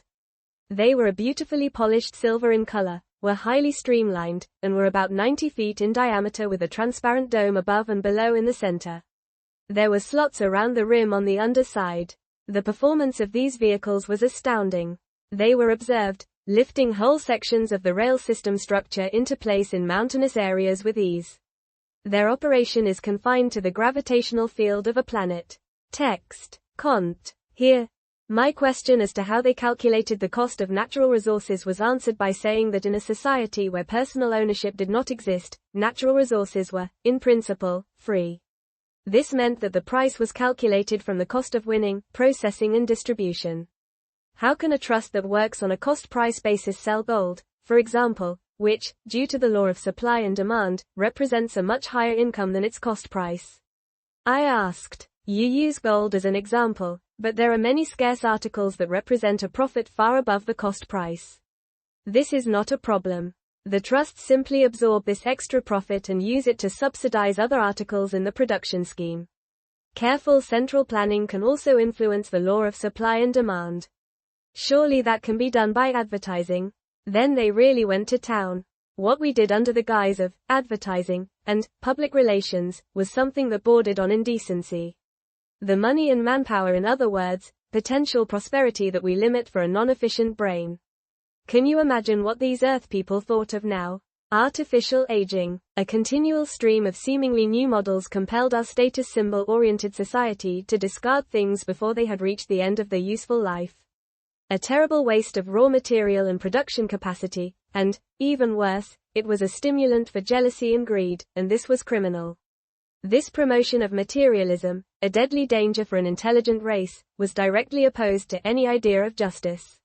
I thought they were finished, but their most remarkable argument was yet to come. Our advertising was a despicable form of propaganda which was ethically unacceptable. In a socially stable society, you had not only freedom of speech, but, even more important, freedom of thought. Propaganda, repeated one-sided information, damaged the freedom of thought, and that was unacceptable discrimination. My tentative question as to how they could practice competition without advertising initiated another detailed explanation. Competition exists only through the free choice of the consumers, and has nothing to do with trying to influence that choice, as we try to do with advertising. They influence this choice, naturally, much more efficiently. On Iarga, there are 2 worldwide consumer organizations, which are responsible for all market research. They examine the usage value of all the goods and services and inform the public in the most objective manner about the available assortment. They stimulate the trusts to produce the goods that are needed. The trusts are not permitted to advertise or exert any influence on the consumer, as this could never be objective. Thus the choice is not made by an expert or unprice-conscious persons but by experts with test facilities at their disposal. When, for example, they see that it is necessary that the public have a choice of 5 different types of television sets, then they ensure that these are produced. I didn't believe a word of it. From what I had seen on Iarga, there was no choice at all. Everything seemed the same: cars, houses, trains, and so on. They were afraid that I had failed to understand anything of what they had told me. The presidents of the 2 trusts are a part of the Central Planning Group of the world government. This group attempts to lead the race to the goal of a culture. To begin with, they must, by means of production adjustment, dispense with the law of supply and demand, and thereafter create a situation of unbridled prosperity, so that no one is troubled any more by material things. As a result, this group also stimulates the mental development of the race. Take, for example, the cars and houses. There comes a time when the cultural level has reached a point where these no longer function as status symbols. What then influences the choice of the public? 2 things, mainly, comfort and price. Maximum comfort and low production cost can only be achieved with robot automation. And what happens then? Everyone chooses the most efficient car and the most efficient house, and so the development proceeds. Another thing that has a great influence on consumption is the general interest in the conservation of natural resources. A race that lives for the future is concerned with the utmost efficient use of natural resources, because the longer the planet is inhabited, the scarcer these become. The presidents of the consumer trusts have a great influence in these things, because they have public opinion behind them. All right, I understand the relationship between the trusts and the public, but, now, how much does such a president earn as compared to the lowest paid worker? The question is not easily answered. The goal of the universal economic system is naturally the leveling of income, but that is not possible in the early stages of social stability. A material reward must be offered to stimulate a greater personal effort. A similar reward must also be offered to stimulate young people to complete the long studies necessary to reach high technological development, or to induce people to work harder or to accept more responsibility. You must begin by determining a social minimum that everyone always receives, and you must attempt to establish security for everyone, young and old. Women also have a right to their own income. The social minimum must be free of any discrimination. You must also determine that the maximum and the combined income for a man and wife can never exceed 4 times the determined minimum. Do you think that you could find presidents here who would be willing to accept such a modest income? Of course, as long as the minimum is high enough. A president and wife earn, for example, €8 and the minimum is then €2. How do you cope with general costs, the kind that we pay for with taxes? They are calculated in the price of consumer goods and services. Doesn't this make the price rather high? Now you are thinking in terms of money and payment, while on Iarga, money does not exist and nothing is paid for. What we conveniently call price is in fact purely a method of expressing the production time demanded by a certain article, and is only used to determine the distribution of prosperity. When you ask if the prices are high, you really mean to ask if there is a lot available to us, if we are rich or poor. In fact, you are asking about the production level per head of the population, and compared to Earth's standards, this is very high. The answer is, we are all rich. The universal economic system that exists by a great many intelligent races does not concern itself with money, possession, or payment. The aim of this system is to free the people from material influences and motivation, and in contrast to the Earth's economy, this system is very simple. It can be explained in a couple of minutes. The explanation is indeed simple, but it must be accompanied by one or two marginal notes. It appears to be a socialist heaven, and as such is rather misleading. Earthly Marxism makes the fault of thinking that all people are good, and that only their social and economic situation makes them bad. Change their situation and the problem is solved. If only this were true. Every intelligent race is dualistic, and as absolute necessity, contains an extremely evil consciousness component that now and again comes to the surface in the form of lies, deceit, sadism, homicide, etc., etc. One of the reasons for the terrible murder of millions of women and children in gas chambers. A detailed explanation will come later, so let it suffice here to say that beings on Iarga that possess this mentality are denied reincarnation. This selection is the cause of the continuing improvement in mentality, generation after generation, which enables a race to become unselfish. On Earth, this selection was blocked some 20 centuries ago by extraterrestrial intervention whereby we cannot improve our average mentality. This system is therefore unsuitable and undesirable for us because it would stimulate the egoism. The lazy and the profiteers would disrupt the system. The universal economic system is just an utopian dream for us. The beginning of this system is their world order. The unity of such a race comes from the fact that they obey a set of godly laws and therefore have a uniform legal system. Add this to their love of travel, which results in the mixing of the races, and the result is the disappearance of nationalism, which happened long ago. The total production of all goods and services is controlled by globally operating trusts or cooperatives, the presidents of which form the world government. These are not so much economic as political formations that perform most of the tasks that fall here under governments and ministries. The consumers' cooperations comment on the performance of the trusts and so stimulate the assortment and availability. Once this situation has been reached, there is not much left to be written in a book on economics. The only thing that could be entered is any idea to improve the system's product efficiency, which will reduce the amount of servile labor. They regard this kind of work as a waste of time. Appropriately, they use the term welfare efficiency of the working population. The theoretical maximum of 100% could be reached when the total working population should take part in the direct production process of goods and services, with the highest attainable level of automation and the highest possible quality and durability. This maximum is obviously never reached, and the welfare efficiency is always below 100%.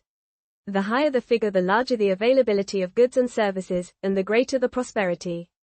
The three determining factors are: 1. The occupation factor shows the percentage of the working population that takes part in the direct production process of goods and services in the public sector. Here it may be useful to list the professions that do not exist on Iarga or that fall outside the direct production process: banks, insurance companies, stock exchange, lawyers, sales organizations, public relations, cont. Under text for picture of housing complexes. The ring-shaped housing complexes, looking much like huge glass silos, are about 900 feet in diameter by 300 feet high, and they accommodate about 10,000 Iargans each. The central core structure is built up complete as a single unit and the apartments are installed on the outside, which results in the glass-like finish. These circular housing units are arranged in rectangular cities about 10 kilometers by 6 kilometers wide, encompassing up to 36 such units. The resulting population density is as high as 6,000 persons per square kilometer. View of an automatic farming machine which is controlled from a central post. The unit works a piece of land 250 wide and 10 kilometers long. Fertilizers and sprays are introduced via the central rail and administered by means of a rolling tank. At the end of the rails, the whole unit turns through 18 degrees and returns over the parallel strip of ground. No poisonous sprays or artificial fertilizers are used on Iarga. The ground is sterilized with a deadly ray before the seeds are planted. Keep out of the way when it is working. The contrast with our primitive farming methods and these super efficient methods on Iarga is bizarre. Text. Cont. And advertising agencies, tax offices, accountants, consultants, ministries, the whole weapons industry, the Army, Air Force, Navy, administration and bookkeeping for as far as it is not connected with the registration of the direct production process, etc., etc. The universal system reaches the unlikely figure of 90%, but this has an additional reason. All creative work is not taken into account because they do not regard this as servile work. It is performed after working hours as a sort of hobby, and includes things such as planning, strategy, innovation, research, development, scientific research, all art forms and the organization of events. This occupation percentage for the industrialized Western countries lies somewhere in the region of 30 to 40%. 2. The production effectivity is expressed in terms of the relationship to the maximum possible at that moment. What it boils down to is that everything that can be automated is classed as 100%, and the rest is related to that. So exists a model for each system by which other systems can be judged. Think for a moment of the gigantic investment capacity of these trusts in relation to ours, for the most part, small concerns. The Iargan figure is relative, so it does not have much meaning for us, but I think it would be safe to say that our figure would be somewhere in the region of 50% lower. 3. The quality factor determines the effect of certain goods or investments on the prosperity. An object that lasts twice as long as another has twice the effect on the prosperity. All repair time, direct or indirect, lessens the effect, and beside this is the ethical reason for the quality control, the scarcity of raw materials. An object that lasts twice as long as another uses half the amount of raw materials. That is why they are so critical when it comes to the question of quality, and the trusts allow no concessions in this respect. Consumer goods that pass the quality test, such as food, score 100%, but all the rest are meticulously checked for durability and repair demands. Durability is expressed in a percentage of the maximum attainable or desirable, and the servicing hours are deducted in percent. When it is said that their rail system has a useful life of more than 100 Earth years, and that the frames of their house cylinders last for many hundreds of Earth years, perhaps you will get an idea of their standards of quality. To set our quality standard again at 50% is perhaps ridiculous, but that is not really the point. The welfare efficiency is calculated by multiplying the three factors by each other, and they state that the universal economic system easily gets 70% average among numerous intelligent races. The average of our industrialized countries can perhaps reach the 7 to 9% figure. This shocking conclusion means that with our present technical development, the welfare profit could be 8 to 10 times as high as it now is. With a just and efficient system, our present number of workers could have conquered all the poverty in the world. We have a ridiculously inefficient production system caused by too many professions that consume prosperity instead of creating it. Our stupid way of sharing prosperity causes so-called overproduction, and we resist automation for the sake of employment, while the majority of our world population lives in poverty. The low quality of our goods, helped by artificial aging, means that we simply throw away a large part of our welfare profit. Perhaps we can't help it because our mentality is wrong, but no matter how you try to excuse it, it remains stupid. They were dearly pleased that I was at last awake and was able to understand that efficiency and justice were not just loose, idealistic words. But, good heavens, first 100 times the population density and then times the production. How is that possible? Unbridled overpopulation and unbridled overproduction? Rubbish. We do not know what the words, overpopulation and overproduction, mean. When we complain about overpopulation, we mean inefficient economic structure and planning. With overproduction, we mean roughly the same, the low purchasing power of the average income through the inefficiency of our antisocial economy. As soon as we begin to distribute our products in a just manner, we will see that the problem lies in a too low productive capacity. Because, friend Steph, make no mistake as to what men will use if given the opportunity.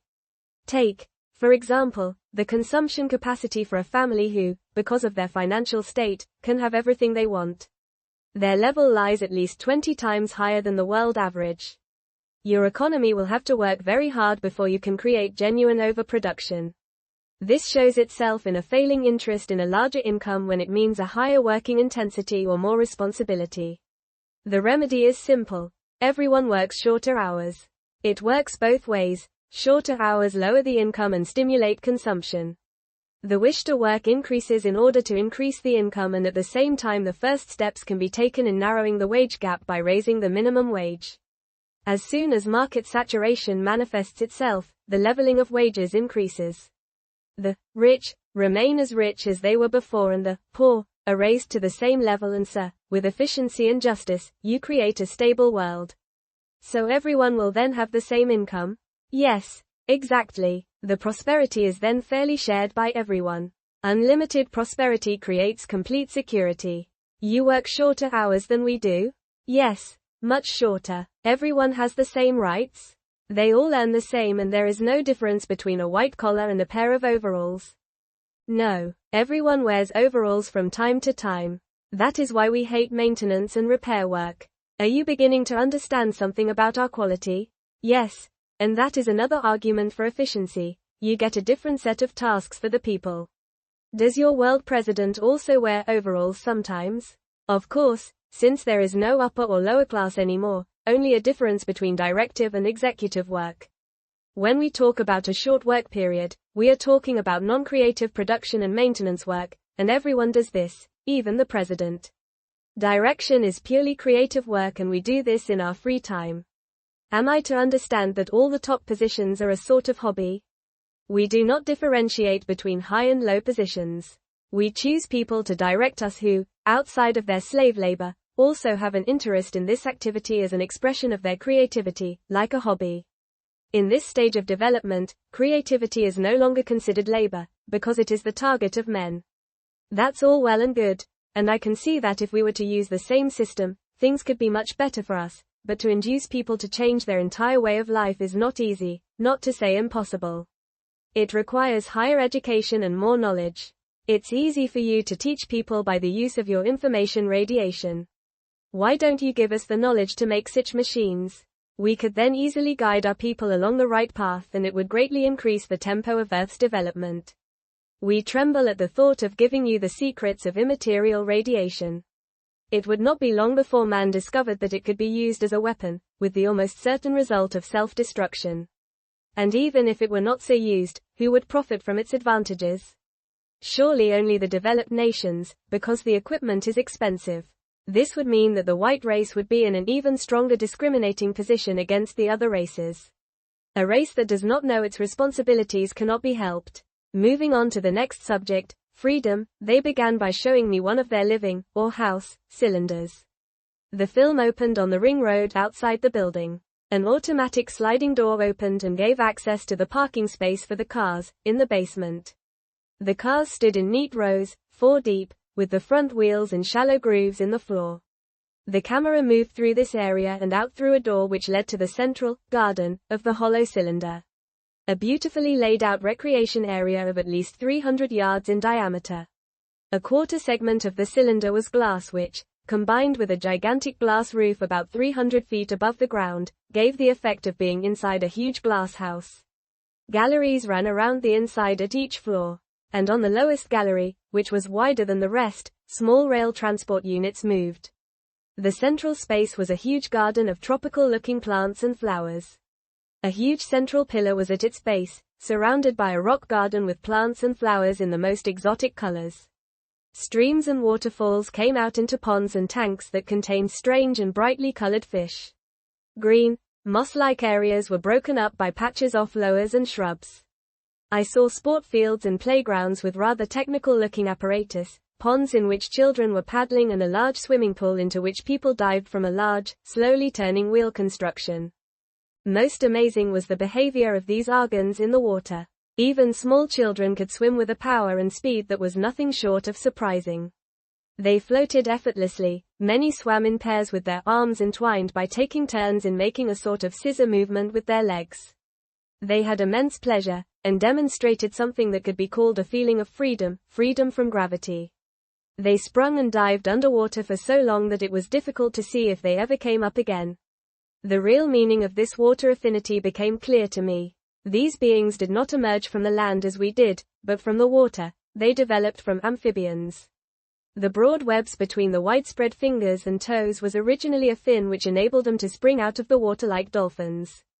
They could move in water faster and more easily than on land. Everywhere were seats, arranged in half or full circles. A magnificent meeting point for young and old, for the Iargan children did not play in the streets. Everything necessary for living was here, a complete city housed in one huge cylinder, highly efficient and superbly comfortable.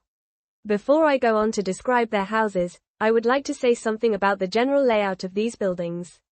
In the basement, a huge set of machinery was installed.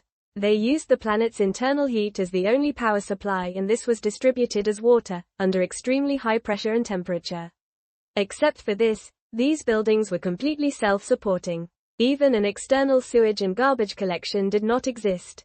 They had a fantastic recycling system.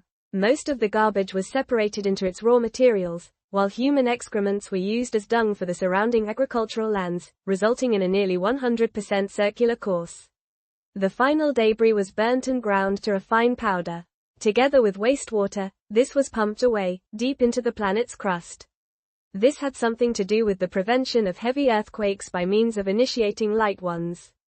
The next floors, underground, they used for offices, workshops and production work at a full day's cycle.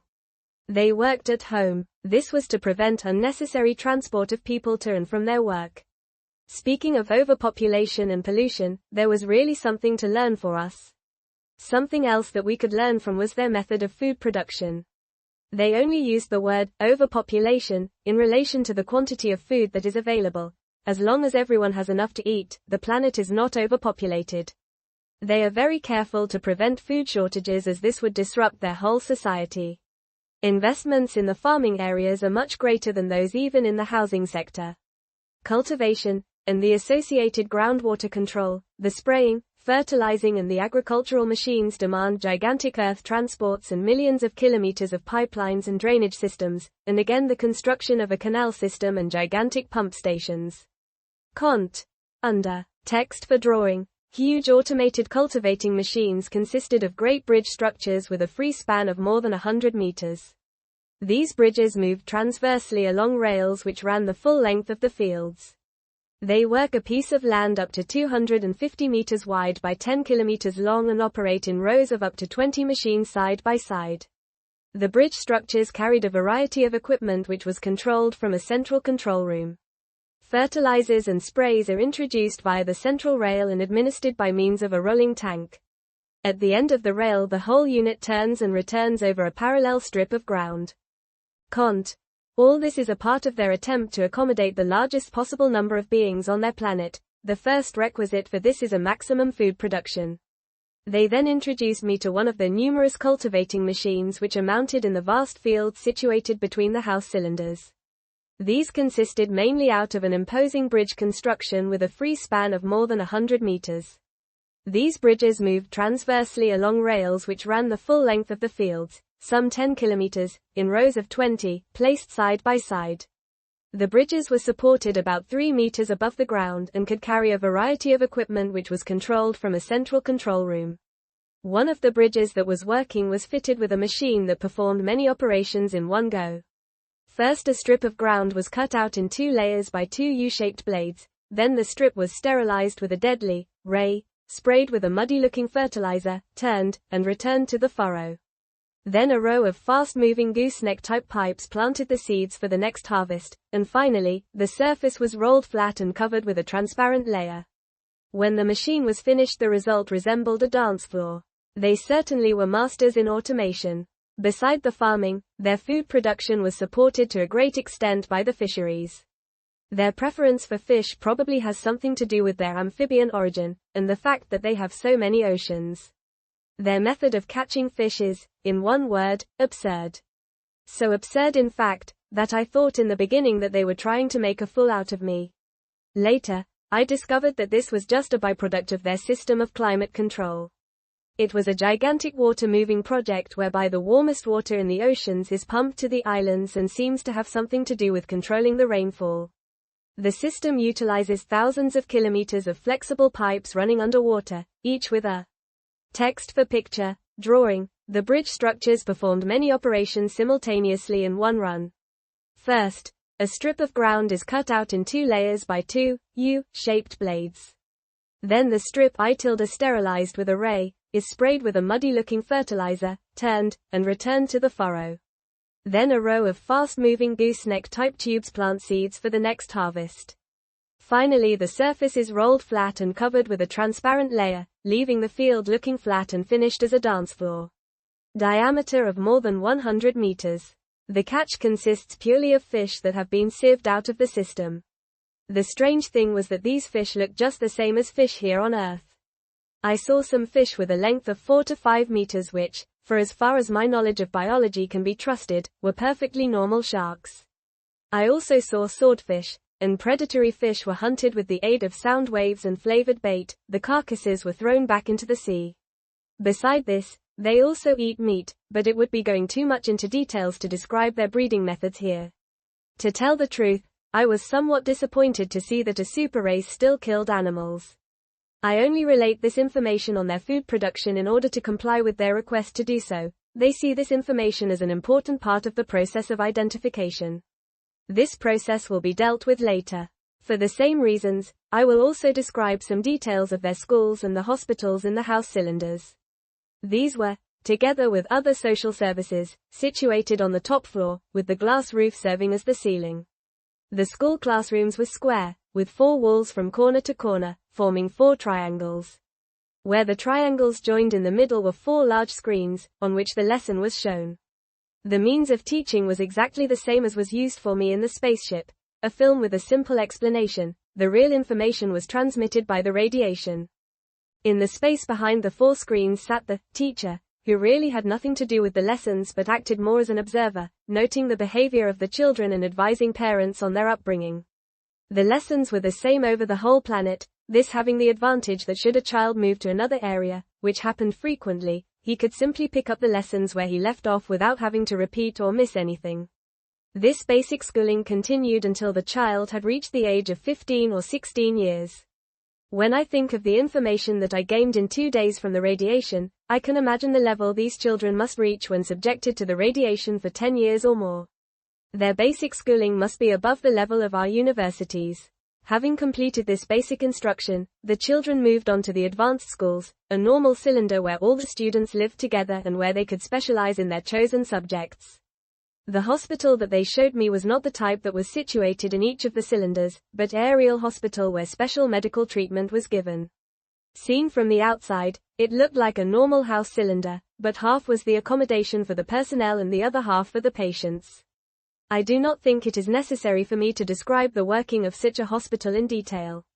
The reader can imagine that everything was regulated with the usual Iargan efficiency, and to describe things that can only be clarified by superlatives becomes rather boring. One thing, however, does strike me as interesting. Each patient was connected to a computer that catered to the individual needs and wishes of its charge, pain alleviation, medicine, contact with friends or relatives, entertainment or information. The computer took care of it. Do people still die on your planet? Control of death demands a different medical ethic. We feel justified in prolonging the possibility of happiness, but not in extending a life that nature regards as being at an end. Going back to the houses, I noted that silent, air-operated elevators with electromagnetic stops functioned as vertical transport, while broad galleries formed the horizontal connections. From these there was a fantastic view of the central gardens. Each house had a large entrance hall which was open to the gallery, so that anyone who happened to be passing by could look into it. This would not have seemed too strange to me had it not been for the fact that on one side was a row of showers. Here my shocked confrontation with the living habits of these beings and the breathtaking freedom that typified their relations with one another began. Young and old had the strange social duty, on returning from school, work or any other activity outside the house, of washing themselves from head to toe before re-entering the living quarters. What happened then? Everyone undressed in the hall with the greatest of ease and stepped into the shower. These were tubes, about 3 feet in diameter, with a glass screen in front, and on the floor were 2 raised steps on which to stand. At the back of the tube was a vertical bar, to which, at ground level, a flat elliptical tube was connected. Having closed the glass screen, the occupant pressed a button and the elliptical tube immediately began spraying jets of white foam while moving upwards along the vertical bar. The occupant was transformed within a few seconds into a snowman. On reaching the top of the bar, the spray changed to clean water and came slowly back to its original position at the base of the tube. Warm air was then circulated in the tube to dry the bather, washed and dried within 3 minutes with a minimum use of water. Having dressed, one was then permitted to enter the living quarters. Dressed is perhaps the wrong word, for their house attire was nothing more than a kind of sarong that left the woman, as well as the men, naked above the waist. You must not think that this bears any comparison with humans dressed in the same manner, the only really noticeable difference between male and female Iargans being that the men are more powerfully built and more muscular than the women. Their behavior toward one another was really remarkable. I never once saw a man in the vicinity of a woman who did not put at least one arm around her. A big hug was their normal manner of greeting one another, and this also applied to the children. When the warm greetings were completed, the camera followed the party into the house. The hall came out in the corner of a large room of about 60 by 60 feet, the central living area of the house. The first thing that I noticed was a huge glass wall over the whole length of the room, which gave a magnificent view of the surroundings. I could see the imposing rail system that passed through a woodland area, and on the other side, 2 more of the cylinders. The floor of the room sloped down toward the windows in a series of shallow steps and stopped about 9 feet from it, where the edge was finished in a king of balustrade. The window continued down to the lower floor, where it ended in a wall about 2 feet high. The interior was luxurious, but the color combinations were rather too bright for my taste. Loose furniture was nowhere to be seen. The seating was built into the floor in the form of couches, spread with thick, comfortable cushions. The lower floor was connected to the upper by 2 stepperless escalators, moving or stationary at the will of the user. The bedrooms were not large, but intimate and colorful. In one wall there was a large screen and another contained a shower identical to the ones in the entrance hall. The ceiling glowed with a diffused orange lighting, and strange objects decorated the walls. The next scene was fascinating, the family at table. The group of some 25 people, about half of which were children, gathered in a rather bare-looking corner of the large upper floor. One of the company operated a kind of lever and out of the floor rose a vertical wall that opened out into a table about 18 feet long and 5 feet wide. At the same time, 2 sliding panels in the wall opened to reveal a cupboard containing partitions and a lot of complicated equipment. In the manner of a self-service restaurant or cafeteria, each person took a tray and helped himself to various dishes, which were then warmed up for a few seconds in an oven-like apparatus. Within a few minutes everyone was seated, cross-legged on the floor, around the table. At the head and tail ends of the table sat a man and a woman who did not eat with the rest. As soon as everyone was seated, the man at the head of the table raised his hand and said something, upon which the rest became silent. They held in one hand a gold-colored, spoon-like implement and the other hand was placed on the knee of the person next to them. The people eating remained silent and listened to what the man and woman who were not eating had to say. It was a fascinating scene of the customs of these beings from a strange, distant world. The way they made a ceremony of eating made them seem rather like mythological gods. When everyone had finished eating, they all stood up and each threw an arm around the shoulders of his neighbor, thus forming a chain around the table. They stood that way for a couple of seconds and then commenced to dear their implements from the table, and when this was finished, the table was again retracted into the floor. The spoons were placed on a machine for cleaning, the plates and trays went into a disposal unit for plastics and everyone finished by washing his hands and cleaning his teeth. Hand towels and dish towels were non-existent here. Everything was dried by warm air, and I began to wonder what the Iargan housewives had to do, especially as there seemed to be 5 or 6 women in each house. Shopping was done automatically by a computer, the order was placed in the computer and the goods were delivered sometime later in a container. Don't your women have to do housework anymore?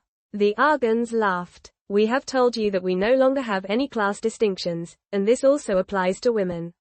Chores are shared equally by everyone. But when men are at work outside the home, the women must surely work too. That is true. If men work for 3 hours a day, women do the same, no more and no less, otherwise there is discrimination. Strange. So the women may only do housework for 3 hours per day. Your ideas are slow to change. Housework, in other words, the necessary upkeep, is done by everyone together. If the task of some women is the upbringing and teaching of the children and other social work, then they too have the same right to work outside the home as men do. What about the women who don't have any children? All Iargans have the same duty to the children in the group in which they live. The upbringing of the child to the mentally stable and developed adult that a high culture needs is a difficult and complicated task. The schools plant the knowledge by means of the radiation, but the adults must help the child to transform this knowledge into experience. The home sphere plays an important part in the development of these things. A race that seeks income leveling must give the utmost attention to raising the mental level of the people, because the raising of the general minimum wage must be in balance with this level. Value and income differences between people can be overcome only by a high minimum mental level. So those women feel happy with the task of teaching children because they are able to fulfill themselves on different levels. They choose what they do. Everyone who fulfills his or her task with interest and inventiveness feels happy. What more could one possibly expect from life than being successful in love and able to teach this to children? This, love, has it got anything to do with sex? The sexual relationship between man and woman plays an indispensable but nevertheless unimportant part in our understanding of the word love. It is directed to be creative individual expression, and that is a thing that must begin to be taught to children as young as possible. I don't understand that. That is logical, for we have only just begun with our explanation of the concept of freedom. Let us start at the beginning. Freedom is the absence of compulsion, and because compulsion is a form of discrimination, it follows that freedom is the absence of discrimination. A step further, freedom exists, logically, on the basis of justice and efficiency. The development of an intelligent race is governed by two dangerous natural laws, which in fact are the laws of cosmic selection. They formulate the demands for entrance to the higher regions of evolution, the cosmic integration. And is that worth the trouble?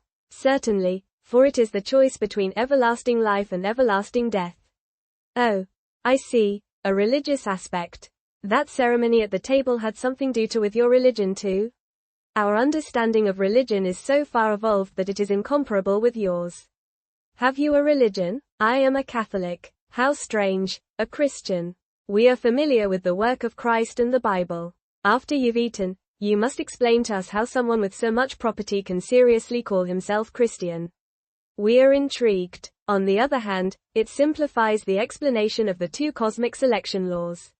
The first confirms Christ's condemnation of social discrimination. A high level of technical development liquidates every discrimination and compulsion under pain of chaos and eventual self-destruction. The Earth demonstrates the justice of this law in a convincing manner. The social chaos exists already, and the threat begins to manifest itself. At the moment, only the great powers have nuclear weapons at their disposal, but the smaller nationalist groups will soon be in the same position. The situation becomes more dangerous every year. Within a short time you will discover the possibility of immaterial radiation, and then a handful of people will be capable of producing a weapon that is capable of destroying all mankind. Where does all this lead? How long can a civilization continue to exist where science does not know its responsibilities? The second selection law compels the correct understanding of human relationships. It poses Christian love as a condition for cosmic integration. Only unselfish behavior that restores the original efficiency of natural order can give an intelligent race the certainty of survival until cosmic integration is achieved. That word, unselfish, sounds so strange. The selfish behavior of the masses, where everyone takes everything they can, prevents the ability to work for the common good to create, for example, a clean planet where the balance of nature can be maintained for an unlimited time. It is also impossible to limit the use of natural resources for the sake of future generations, because a selfish person cannot give up anything for someone else. The greatest problem lies in the law of degeneration. A race that does not succeed in restoring the efficiency of natural selection as it existed in the prehistoric times shall become extinct.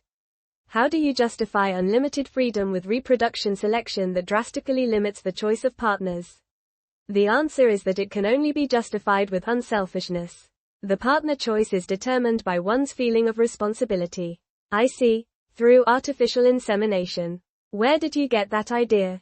That doesn't prevent degeneration, it accelerates it. We are not concerned with producing that biological phenomenon, man. The body with all its selfish demands is just a shell. We are only concerned with the creative intellect, the soul that is capable of unselfish thought. How do we educate children for the freedom and happiness? Freedom is the absence of the effect of compulsion on the individual's behavior. Freedom cannot be obtained with a weapon in the hand. It can only be obtained by the parents' careful mental forming of their child, then, by the correct conception of good and evil. It is a difficult and complicated task that only becomes possible with natural parental love and the variety of other groups. There may never be any doubt as to who is the father or mother of a child. The important thing is not having children, but bringing them up. For this reason, artificial insemination is unacceptable.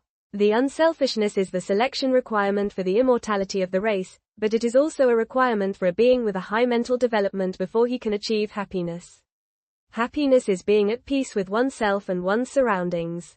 This is determined to a large extent by one's success in achieving self-set goals, in other words, by a ruthless appraisal of oneself.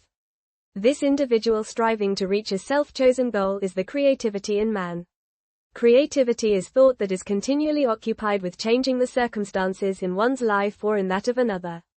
It is creativity that drives men to do even more, or even better. There are two kinds of creativity, the material and the immaterial. The first is the individual striving to improve his own living standards.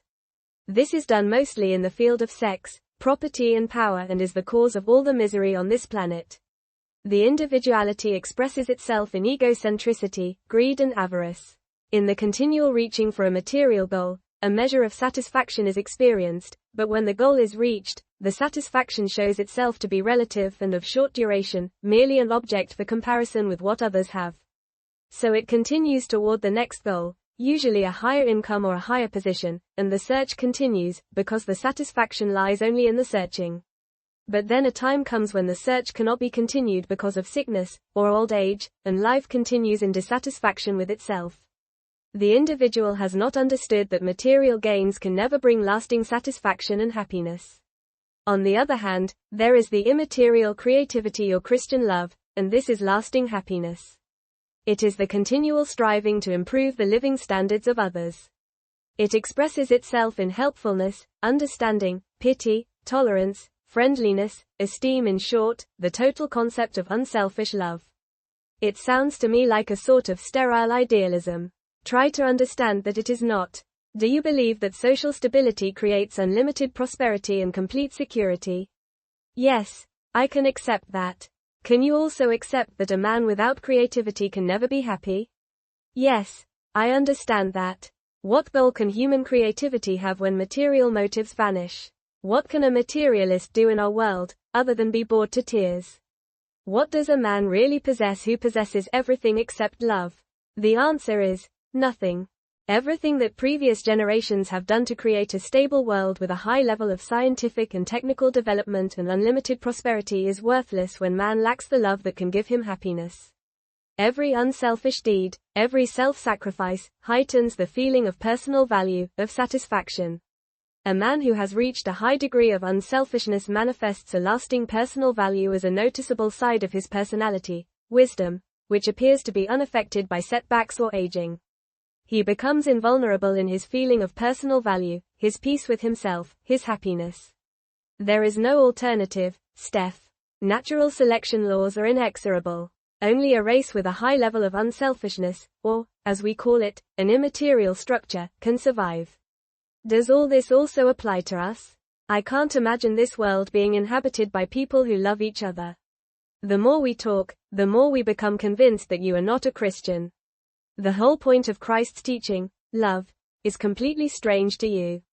You have apparently never heard of the striving for unselfishness in the Buddhist religion. There is no choice. Only when man is free of material influences can he succeed in bringing up children who, through their unselfish mental attitude, can be really free and happy. You must teach them to love and concern themselves with others. They must learn to be very expressive with their feelings.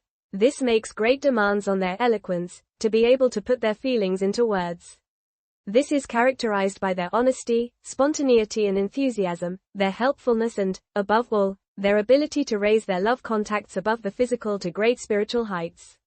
We seek adventure in the quantity and depth of our human contacts. You have seen this all on the screen in front of you. Iarga is a planet where the people love each other, where people are happy to meet each other and where they find it a pity that they can only take one person at a time in their arms. As soon as our children have reached the age of sexual maturity, the parents arrange for the child to undergo a psychological and medical test. If they pass this, they are then declared legally free and obtain the rights of voting and sexual freedom. We celebrate this with a great feast. The parents rejoice with the children in the fact that they have been judged as being worthy of true freedom. Good Lord, then the parents permit him to go to bed with anyone and everyone. Your surprise is understandable, because you do not know the character structure of our race. Our urge to reproduce is much less than yours, partly because we do not experience the same pleasure in sex. We do not use it as a way of passing the time, but as an expression of intimacy and love. The evolution cycle of Iarga is different and we have a precisely controlled population growth. Earth should strive for a population explosion so that the race is complete before it has a chance to destroy itself. Sex plays a completely different role by us, there is no comparison. We should add that the position of our women is also vastly different to yours. They have a different creation mandate which causes a fundamental difference. Earth women have a heavy task, Opgave, in the future, which is why they now have the command of obedience to the man. This will give her the right in the future to take over the task of leadership without damaging the principle of equality. Iargan men and women are equals, but have different mandates. Women have the dominant position because they must lead the mental development, they are not sex objects. The subject of sex, which here on earth is regarded as forbidden fruit and therefore takes on an unhealthy appeal, has no adverse effect on us at all. A man-woman relationship that is based solely on sex we consider degrading. Our women would rather die on the spot than be used for a kind of physical training. They make high demands of their partners. They demand their interest, their tenderness and mostly their respect for her as a person, for her intellectual level. Everything is directed at creative expression and the sex act plays a very minor part in it. In many relationships, sex is totally absent, without that absence having any effect on the satisfaction experienced. Once you have really learned to live, it is difficult to understand what earth being can have as their reason for living. We often wonder about this ourselves, but I think I am beginning to understand what that reason should be.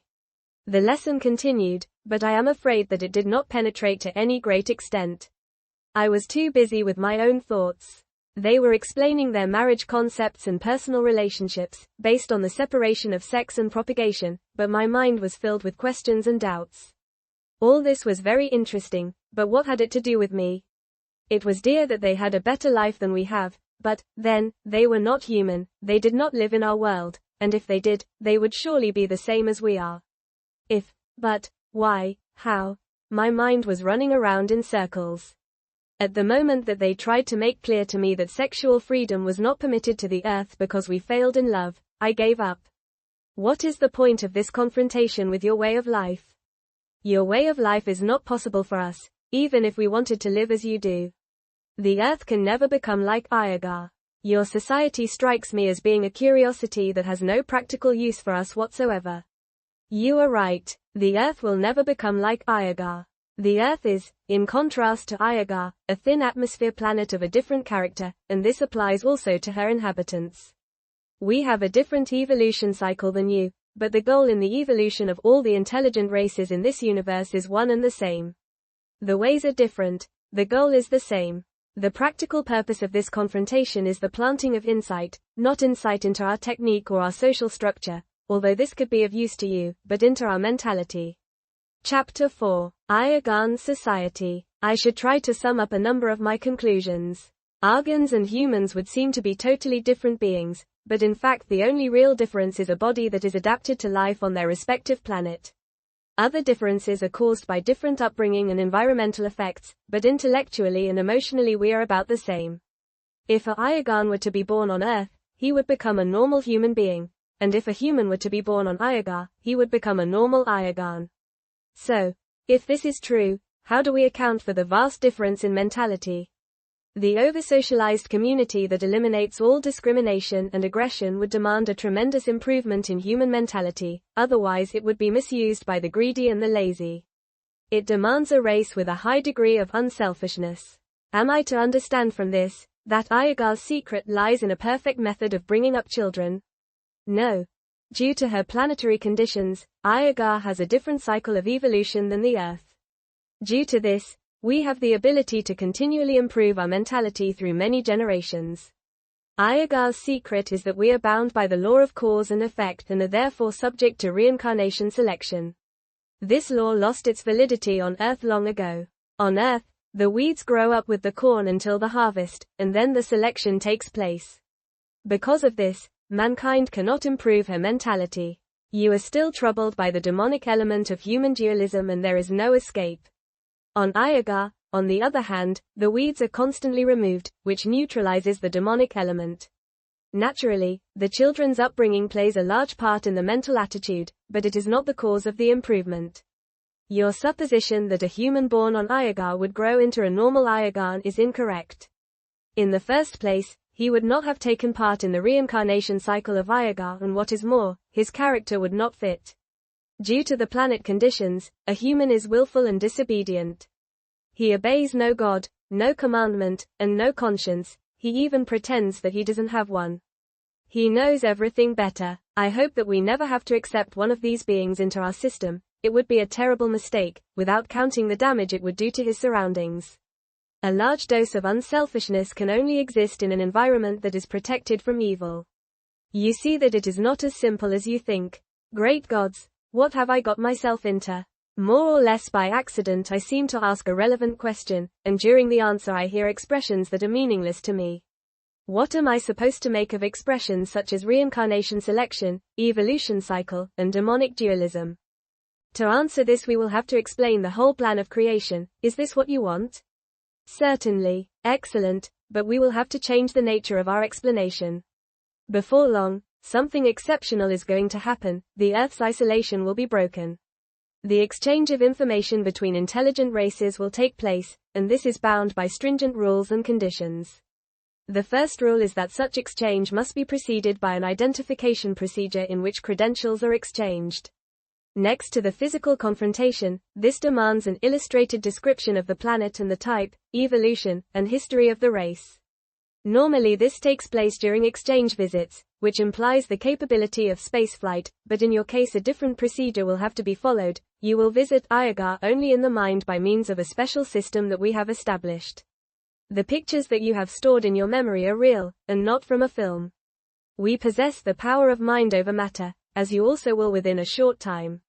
Before we can begin with the explanation of the plan of creation we must complete the identification. You must know who we are, where we come from, and what our intentions are. We already know these details of mankind, because we have access to the source of human knowledge, or if you prefer it, the spirit of man, where all human thoughts and experiences are determined. We know your thoughts too. Now I realize that you started this identification process already from the beginning. I can't think of any other explanation for this detailed description of yours. Did you know how this conversation was going to turn out before we began? Aliens from planet Iarga. Yes. Time and matter are creations out of the void and are therefore composed of pure contradictions that leave the original infinity intact. Therefore, they do not really exist. The timeless consciousness that sent us here knew who we would find here, and what he would do with the information. Every detail of every human life is known in advance. Then this meeting was no accident? Most certainly. The goal of creation would be impossible if coincidence did not exist. A coincidence just happens, and is therefore free. The fact that a timeless consciousness in a non-material existence knows the outcome of the coincidences in advance, changes nothing in the freedom of the coincidence. For us you are, and will remain, a coincidence, even when we know roughly what will take place. Your freedom remains undamaged. Should you decide to leave now, nobody would attempt to stop you. If you decide not to use the information you will receive, you are perfectly free, nobody will compel you. I reserve my comments. May we continue? Since we have now received your freely given consent, we can intensify the further transfer of information. You will be induced to sleep, and when you awake, you will recollect a very lengthy lecture in which you have gathered a wealth of information. The strangest thing about this is that I remember nothing of falling asleep or waking up. If they had not told me about it, I would have noticed nothing except that something had gone wrong with the time. All the information that I can remember so clearly would normally have taken weeks to gather. I realized later that the exercise must have been completed in about 1.5 hours. It is a casual demonstration of their power to manipulate the human mind, their power of mind over matter, that will be explained in the second part of this book. It confirms my first feelings during the confrontation, the fear you feel when you know you are helpless. Even these steel walls cannot protect me from this intelligent pressure group. Some kind of primitive instinct warned me. I wonder if my participation in this meeting was as voluntary as they would have me believe. The mental pressure that was put upon me, especially in the second part of the conversation, certainly gave me my doubts. Now, after many years, the doubts have gone. The question of my freedom during the confrontation is no longer of importance. The question now is, if I am free in the use of the information, and the answer to this is yes. No person or situation has exerted any kind of pressure to influence my decision in whether or not to publish the information. Having completed this note, I will continue with the real purpose of this book, and relate the information that has been burned into my memory. During this, I will ignore the dialogue form, and concentrate more on the efficiency of reporting. The subject is the further development of the Iargan race and in particular the birth of the superculture. Their definition of the word civilization or culture has nothing to do with the scientific or technological development level, but with the manner in which the community takes care of the handicapped or weaker beings. This is exactly as the Danish, Clerseeing editor Martinus, 1890–1981, says, a civilization's stage of evolution can be measured in how the society takes care of the weak and sickly ones in the society. Comment. The word superculture defines the situation that arises when through individual effort, a group's structure has arisen which abolishes any discrimination against any individual. It is of the greatest importance not to forget that this situation was only possible due to the fact that the reincarnation selection exists on Iarga which roots out the adepts of evil. This is therefore an environment which is protected from the influence of evil. This development is also of importance to us, because we will also develop a superculture one day. This Earth-adapted version will develop during the approaching kingdom of peace and justice after the resurrection, selection. The things described here in connection with the identification procedure are only the developments themselves, the background causes can only be dealt with in part 2. The description of this development fits in perfectly with the previous explanations. The universal economic system shows itself in practice to be an efficient production system of goods and services, placing prior importance in the sectors housing, nutrition and transport. The produce is then shared by simply controlling the individual use or consumption. The aim of this system is to free the individual as much as possible from non-creative, servile work. As soon as the production reaches a point of overproduction, the workday is shortened which allows more time for creative pursuits. The importance that they place in creativeness deserves some explanation. They see the purpose of their existence as threefold. The creation of their individual identity. This occurs more or less automatically by being born, by living, and by working. The creation of their immortality by the use of their talents. They stimulate each other's activities by attempting to reach self-chosen creative goals. They think that they live on in their works, in their creativity. The choice of their second identity, being the culmination of their daily choice between selfish and unselfish creativity. This determines whether the individual will take part in the formation of a godly or ungodly consciousness. This conviction is the cause of their unbridled pursuit of creativity in the broadest meaning of the word. The first assignment is fulfilled automatically so that the second becomes the most important. The search for unselfishness comes later. This resulted in a dominant interest in freeing themselves for individual creativity. With this idea in mind, they created a highly efficient, almost completely automated production system.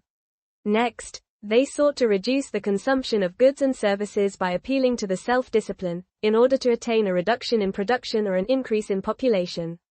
Eventually they reached the situation in which everyone, without exception, had only to work for one day in the week on the direct production process. The voluntary constraint of consumption and the equality of the non-creative work output, led automatically to the equalization of incomes. People waive, frafalla, their right to consume and their needs decrease. Then comes the great moment in the development of the Iargan race, the control on consumption is lifted. All goods and services are freely available to all above a certain age. The individual self-discipline has come of age, material greed has been conquered. The Iargans look upon this as the beginning of the superculture. Free access to all this prosperity, for everyone, makes it impossible for an individual to be wanting when compared to others. This is the welfare state without discrimination, that takes care of you from the cradle to the grave, that we, lacking the selection, can never create on earth. Never. Martinus means it will take long time, at least 500 years to reach this level here on earth. What a shame, human beings cradled in the warmth of unselfishness would be wondrous. Happiness and satisfaction means reaching the goal of your creativeness together with others, as long as this strengthens the feeling of self-respect. This can only work as long as there are none of the types that always want all of the glory for themselves, and this makes great demands on the leaders of any creative project. This is obviously only a part of their battle to eliminate the spiritual or immaterial backlog. It is impossible to describe this comprehensive system of caring for each other, simply because it is so far removed from what we regard as possible. I think that it may be impossible for many people to imagine such a situation, and I can perhaps better confine myself to a description of some of the end results. A superculture can be recognized by its unbridled creative power. It is unbelievable what a dedicated group can attain in a short time when no time has to be wasted on control or supervision. It is the heyday of science, technology, and art. Laboratories and observatories are built and they discover the secrets of the universe. Their creativeness builds gigantic spacecraft which operate on reaction-free power. They build submarines for the exploration of their oceans. Their knowledge knows no bounds. They develop a strong affinity for beauty, which manifests itself in numerous artifacts. The central gardens in the house cylinders change into complete art exhibitions that attract a constant flow of visitors. The designs especially show their affinity with the creator and the universe. Half-abstract art forms illustrate the details of creation's beauty. A kind of religious art form. They are continually occupied, and demonstrate an activity that astounds the earthly observer. This can also be said of the speed with which the one discovery follows the other.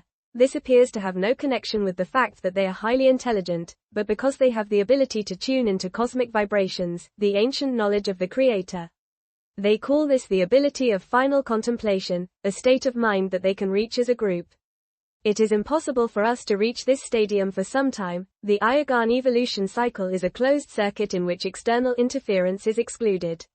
They are self-supporting because they obey a godly law. They are aware of their dependence on an almighty creation plan, the Word.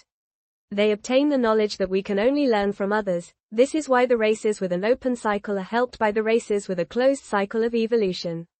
This short description should make it clear that the following description of the final contemplation is purely a part of the identification process, very essential, but for us purely a curiosity, at least for the moment. It is one of the sweet fruits of a very high level of unselfishness. I was witness to a bizarre happening in the garden of one of the house cylinders. Some 100 Iargans sat or lay in a moss-covered hollow about 30 meters across. This amphitheater arrangement afforded them all a view of a kind of abstract statue placed in the middle of the hollow. It was a hub with a series of shafts, on which were mounted about 10 spoked, wheel-like objects. A man and a woman were, as artists, engaged in attaching colored globes to the ends of the spokes. Beside them, a man addressed the gathering. Wide-eyed, I observed this colorful gathering that was engaged in a remarkable kind of touching, Rorende ceremony. Left, right, and center, all were lying or sitting in, as far as we are concerned, intimate poses, looking and listening. This took place in the early stages of their superculture. They used a simple method of teaching their riper youth to develop their powers of final contemplation, and these had been prepared for this evening by a day of special activities and mental training. The orator in the middle of the group concentrated their thoughts on the object by means of questions, the purpose being that everyone present would feel the answer at the moment of the ecstatic climax. The contemplation training is aimed at the development of a strong collective thought power, a matter-controlling power, through mutual concentration on a visual object. In this case a kind of electronic fire that had to be synchronized by their power of thought. The orator had ended his questions, and now made a gesture in the direction of a number of musicians seated at some long, low instruments. These placed their fingers on the 10 keys of the instrument and began to press them in and out in a certain rhythm, and at the same time, move them from left to right and back again. Each set of 5 keys could move independently, a sort of movable piano keyboard. The gathering reacted immediately. They sat straight up with their legs crossed and their hands on the shoulders or knees of the person next to them. 7 women dressed in transparent blue veils stood up from the front row and formed a ring around the central object. The artists that had decorated the object seated themselves at another piece of equipment that also had keys, fitted in discs that could tilt as well as turn. Then the lights went out and they were seated in darkness. I had slowly but surely become used to seeing strange situations, but this was the climax of the Iargan series. The object began to move. It turned in its vertical axis, and the individual spoke systems each turned on its own axis, while tilting at the same time. The globes at the end of the spokes began to throw off sparks as if they were glowing hot. Then the sparks began to form a haze and sprung over between the wheels until the whole 2-meter-high object was transformed into a turbulent ball of fire. The intensity of the light increased, and the original blue-white color changed into a fantastic color composition of boiling waves of individual spots of orange, red, yellow, green, blue, and white. At points where spots of the same color touched each other, blinding flashes appeared. The final result is best described as a blinding, boiling fireball that illuminated the surroundings with intense flashes of multicolored light. The 7 veiled women danced with jerky movements to the rhythm of the music, such a graceful, refined, perfectly coordinated dance, that I can only call it staggering. Their transparent veils and their glass-like skin seemed to absorb the light flashes to such an extent that it seemed as if they themselves were emitting a constantly changing glow of light. The haughty concentration with which they performed their dance made them seem like supernatural beings, elevated far above the material. The gathering watched the fire dance in deep concentration, moving slightly to the beat of the music. The turbulence and flashing of the globes began to take on a more regular pattern. Suddenly, the lights formed into colored bands and the flashing ceased. At that moment a shock ran through the gathering. They seemed to increase their concentration on the fireball. The music stopped and the dancers stood like statues. Deadly silence. Suddenly, the flashes of light began again, but this time in the colored bands, and in a controlled pattern of movement. This was the supreme moment at which their powers of contemplation manifested themselves invisibly. Their collective thought power was used to compel TVing the 2 operators of the electronic fire to perform the fast and faultless actions that were needed to synchronize the colors, something that is impossible to do alone. As soon as the synchronization was accomplished, the 2 operators removed their hands from the controls and the necessary control was performed purely by the thought power of the group. This continued for several minutes. The impression that all this made on me was almost destructive. I was in such a state of confusion that I nearly lost control of myself and was at the point of fainting. Only later did I realize why I reacted in this way. I was a real witness to the happening. It wasn't the sight of all this that so disturbed me, but the direct experience of their willpower. Their thoughts had to control the confusing electronic fire, and they had to transmit exceptionally strong impulses which only served to confuse me. It is good that we do not yet possess these powers, they would only make things more difficult for us. On the other hand, it made it clearer to me how they can heal people by the power of thought. It is a power that moves every sinew in your body. The principle of the final contemplation is more difficult to understand. They state that the creative power of man is not personal, but something that he has borrowed for a time. It is a reflection of the ever-present creativity field that I call the omni-creativity. Totally, it was the power of the Creator, and as such, Almighty. Now it is available as an impersonal consciousness component that waits for the intelligent races to use it. By using it, it becomes a personal consciousness component by which personalities are created that have the power of mind over matter. One who has reached this level is capable of omni-creative contacts without the aid of a group, and then has the ability of final contemplation. They describe the contemplative climax as the feeling as if the skull opens and the thoughts take wing into an unbounded space. It can also be described as the mind entering the presence of the blinding light of truth and cherishing warmth. A slag's collective cosmisk blimt. Rocom. The physical sensation is described as a moment of shuddering ecstatic happiness. No words can fully describe the sensation of coming face to face with the source of all knowledge and wisdom. The being will then approach a condition of all knowledge and all wisdom through multiple repetitions of contemplative contacts. This is in fact the beginning of the cosmic integration process, taking part in a new godly consciousness. To attain this, The person must have freely and irrevocably chosen for it, and freed himself from his demonic consciousness component. In other words, he must have passed the selection. We have not yet done this, and it is therefore beyond our reach. The reason for this premature explanation, it really belongs in the second part of this book, is to give the reader some idea of how the Iargans obtained the knowledge of the creation plan in which they instruct others. It can also serve to aid the understanding of the Iargan cycle of evolution as a part of the identification process. How the final contemplation binds a race of billions of beings, who differ little from us, into a homogeneous group that knows only one goal, the perfection of their society by mutual love, so that the whole race, including the slower ones, is capable of taking part in the omni-creative integration process. This longing for absolute values creates a mutual bond, so dominant, that a situation of collective consciousness replaces the individual. In this last phase of the superculture, the Iargan race reaches such a high grade of love, knowledge, and wisdom, such a level of perfection that it is impossible for us to imagine.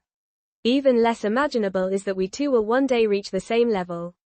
For the rest of the identification procedure, I refer you to the second part, because it is impossible to separate it from the explanation of the plan of creation.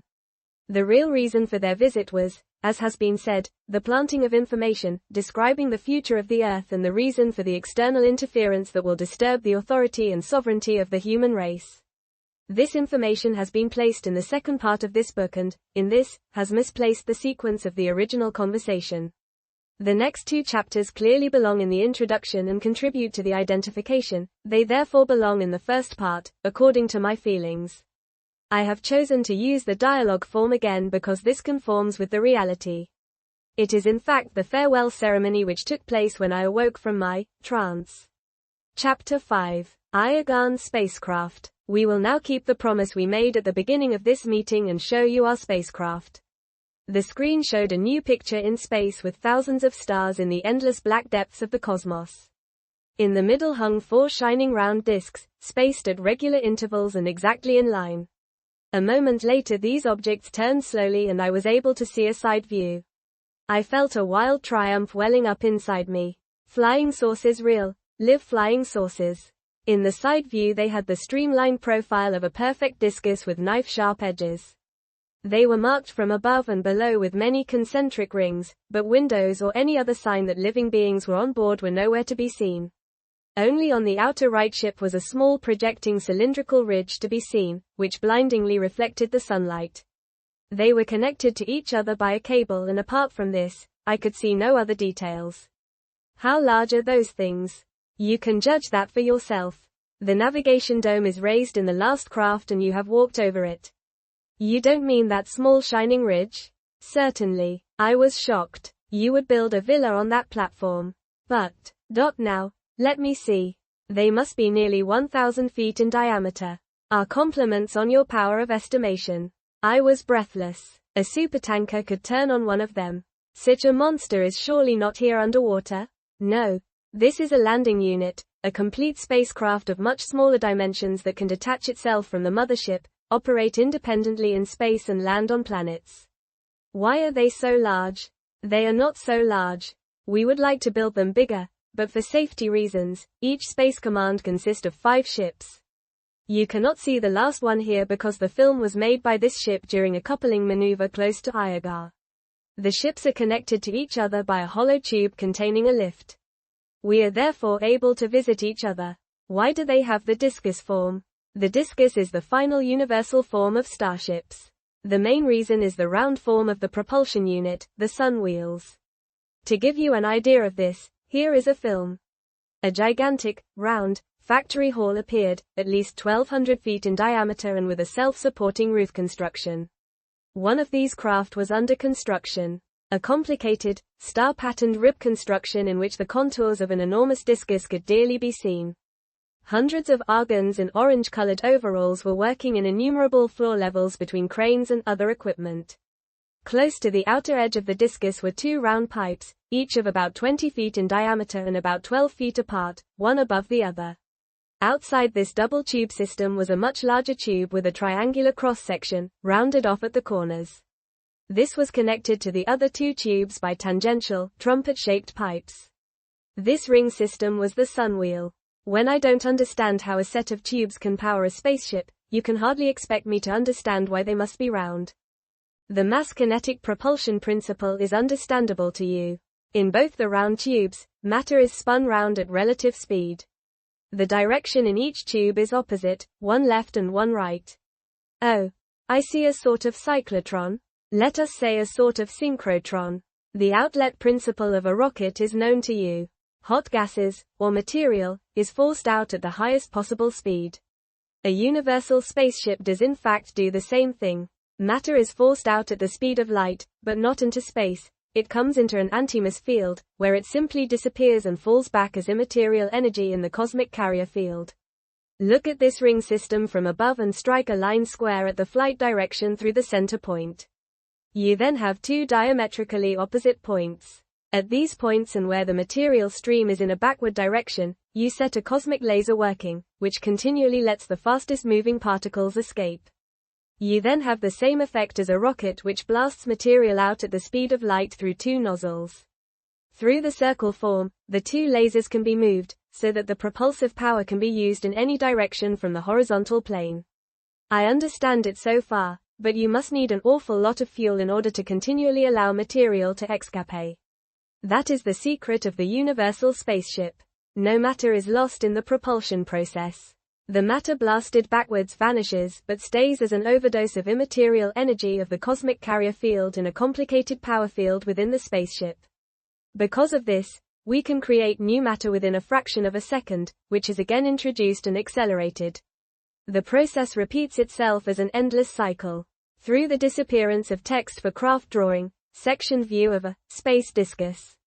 The discus form of the mothership, which is approximately 250 meters in diameter, is a compromise between a maximum surface area for cooling and a minimum frontal area with a maximum capacity.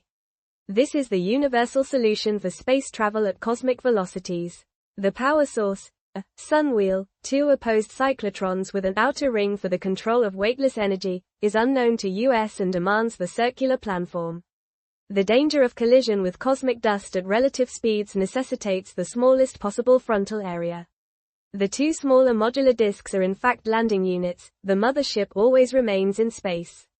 Electromagnetic fields, high temperatures, and the ionization of the surrounding air make it impossible for us to see these craft in clear detail.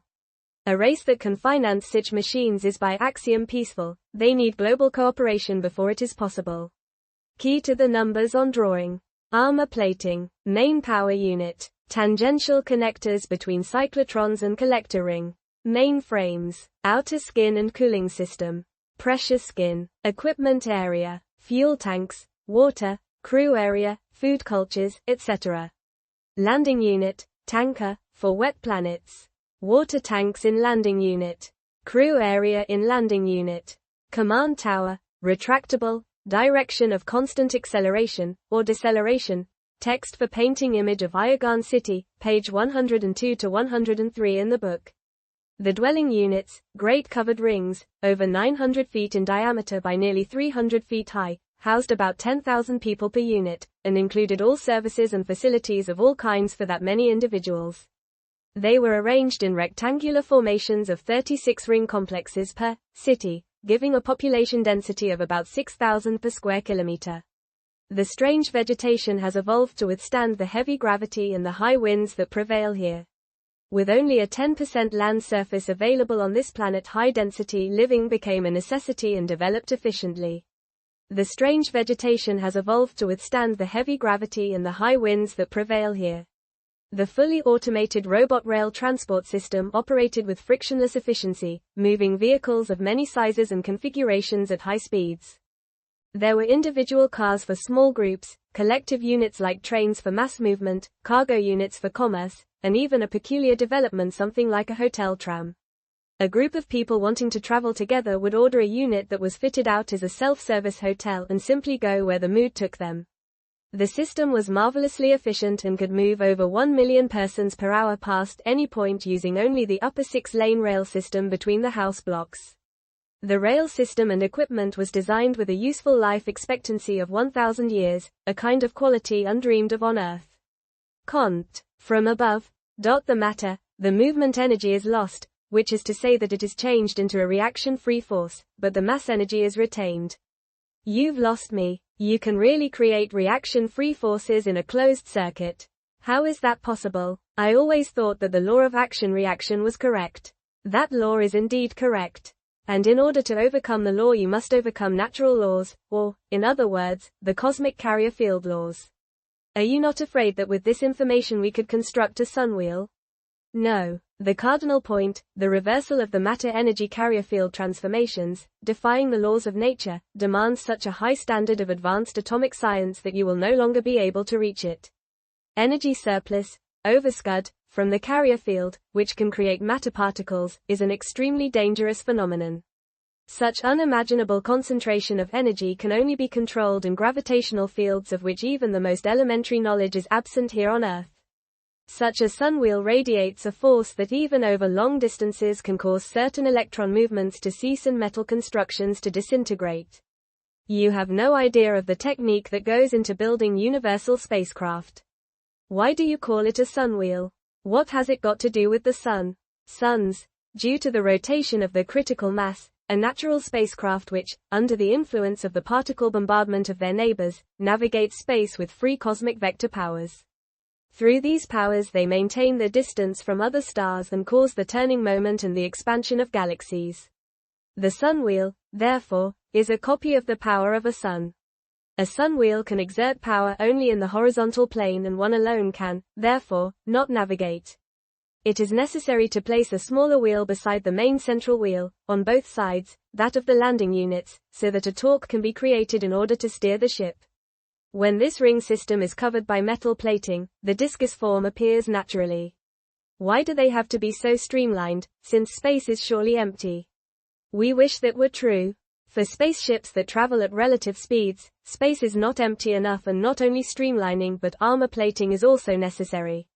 You have seen our ship and can see that armor is not a useless luxury. They have no windows, they are heavy, armored projectiles, whose strength comes from the discus form. Comment. Other cosmic races for X. Pleiadians from planet Era, Semjays, seems to have developed a system with magnetic protection shields, which apparently serve the same purpose as here described. But it seems as these beings, Iargans, don't travel interdim, through jumps in hyperspace, as the Era SIV describes. And because of that, their space travel seems to take very long time, as will be said later in the text. In earlier times the Pleiadians, our ancestors from the system of Lyra, also had these first-generation space travels, then the trips took very, very long time. Remark. When our radar warns us of dust or material, we make the banking maneuver that you have just seen. This then presents the smallest possible surface area to the danger. Nevertheless, each particle of dust makes burn marks on the plating. For this reason we always fly in line formation. The command consists of 5 ships and the lead ship is always unmanned, because this one runs the greatest risk. The ships are connected by a cable, because at relative speeds radio contact is impossible. Another advantage of the discus form is the great natural resistance to thermal variations and the large cooling surface. The ships are very hot under normal working conditions, and the outer plating acts as a cooler for control of the energy processes on board. Lastly, the discus form is ideal for creating a strong magnetic field that protects the occupants from dangerous radiation in space. We hope your question is answered. Yes. Fine. Thank you. But didn't you say something about a protective weapon which you could use if material threatened to cross the path of the spacecraft? The antimatter ray, Steph, is a defense against larger blocks which only rarely occur in space. The use of this ray demands not only enormous quantities of energy, but it is controlled by strong restrictions to prevent disturbing the natural balance. We are only justified in its use when no other methods are possible. This weapon cannot replace the armor plating of our ships.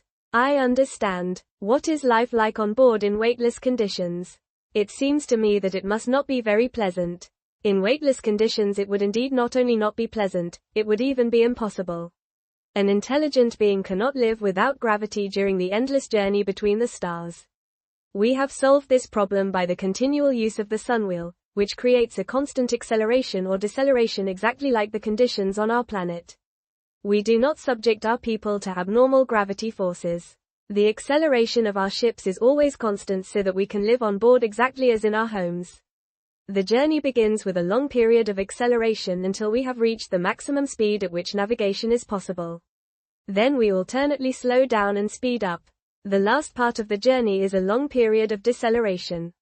Gravity is always normal, because of the continual working of the great, central sun wheel.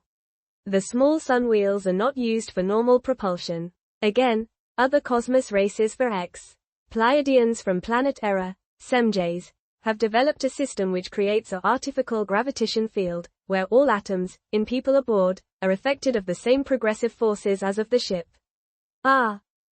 What is, above, and, below, with you on board? Text for UFO painting, painting of an Iargan exploration leaving the ringed home planet on an interstellar journey. An exploration command frequently consists of 5,000-foot diameter universal spacecraft powered by sun wheels. They fly in line astern formation connected by an umbilical. One of the two 250-foot detachable landing modules may be seen in the center of each of the larger excursion vessels. Painting by Jim Nichols. Cont. From above, the screen again showed the view of the four ships in line formation joined by the cable. You see here the formation of our command shortly after leaving our planet. The acceleration was in the direction of light and the ships flew to the left. The left ship is therefore above the right one, where the navigation dome is out, is below. So you are standing upright in the area that is horizontal in the picture. I see you then on your side. Exactly. I stared into the navigation dome and suddenly I understood. I see this navigation dome is normally vertical, which explains why all the instruments are on the floor. The metal grills are the floor levels for using the instruments and the track in the middle is for a lift to bring you to the different levels. We have no complaints about your powers of observation. Is the control of such a machine so complicated that all these instruments are necessary?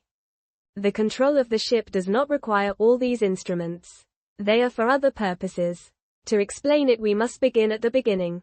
This landing unit is a part of the huge mother ship. It can release itself and operate independently in space and land on planets. In the normal situation, these landing units are an integral part of the mother ship. You must realize that the central wheel of a landing unit is one of the two steering wheels of the mother ship.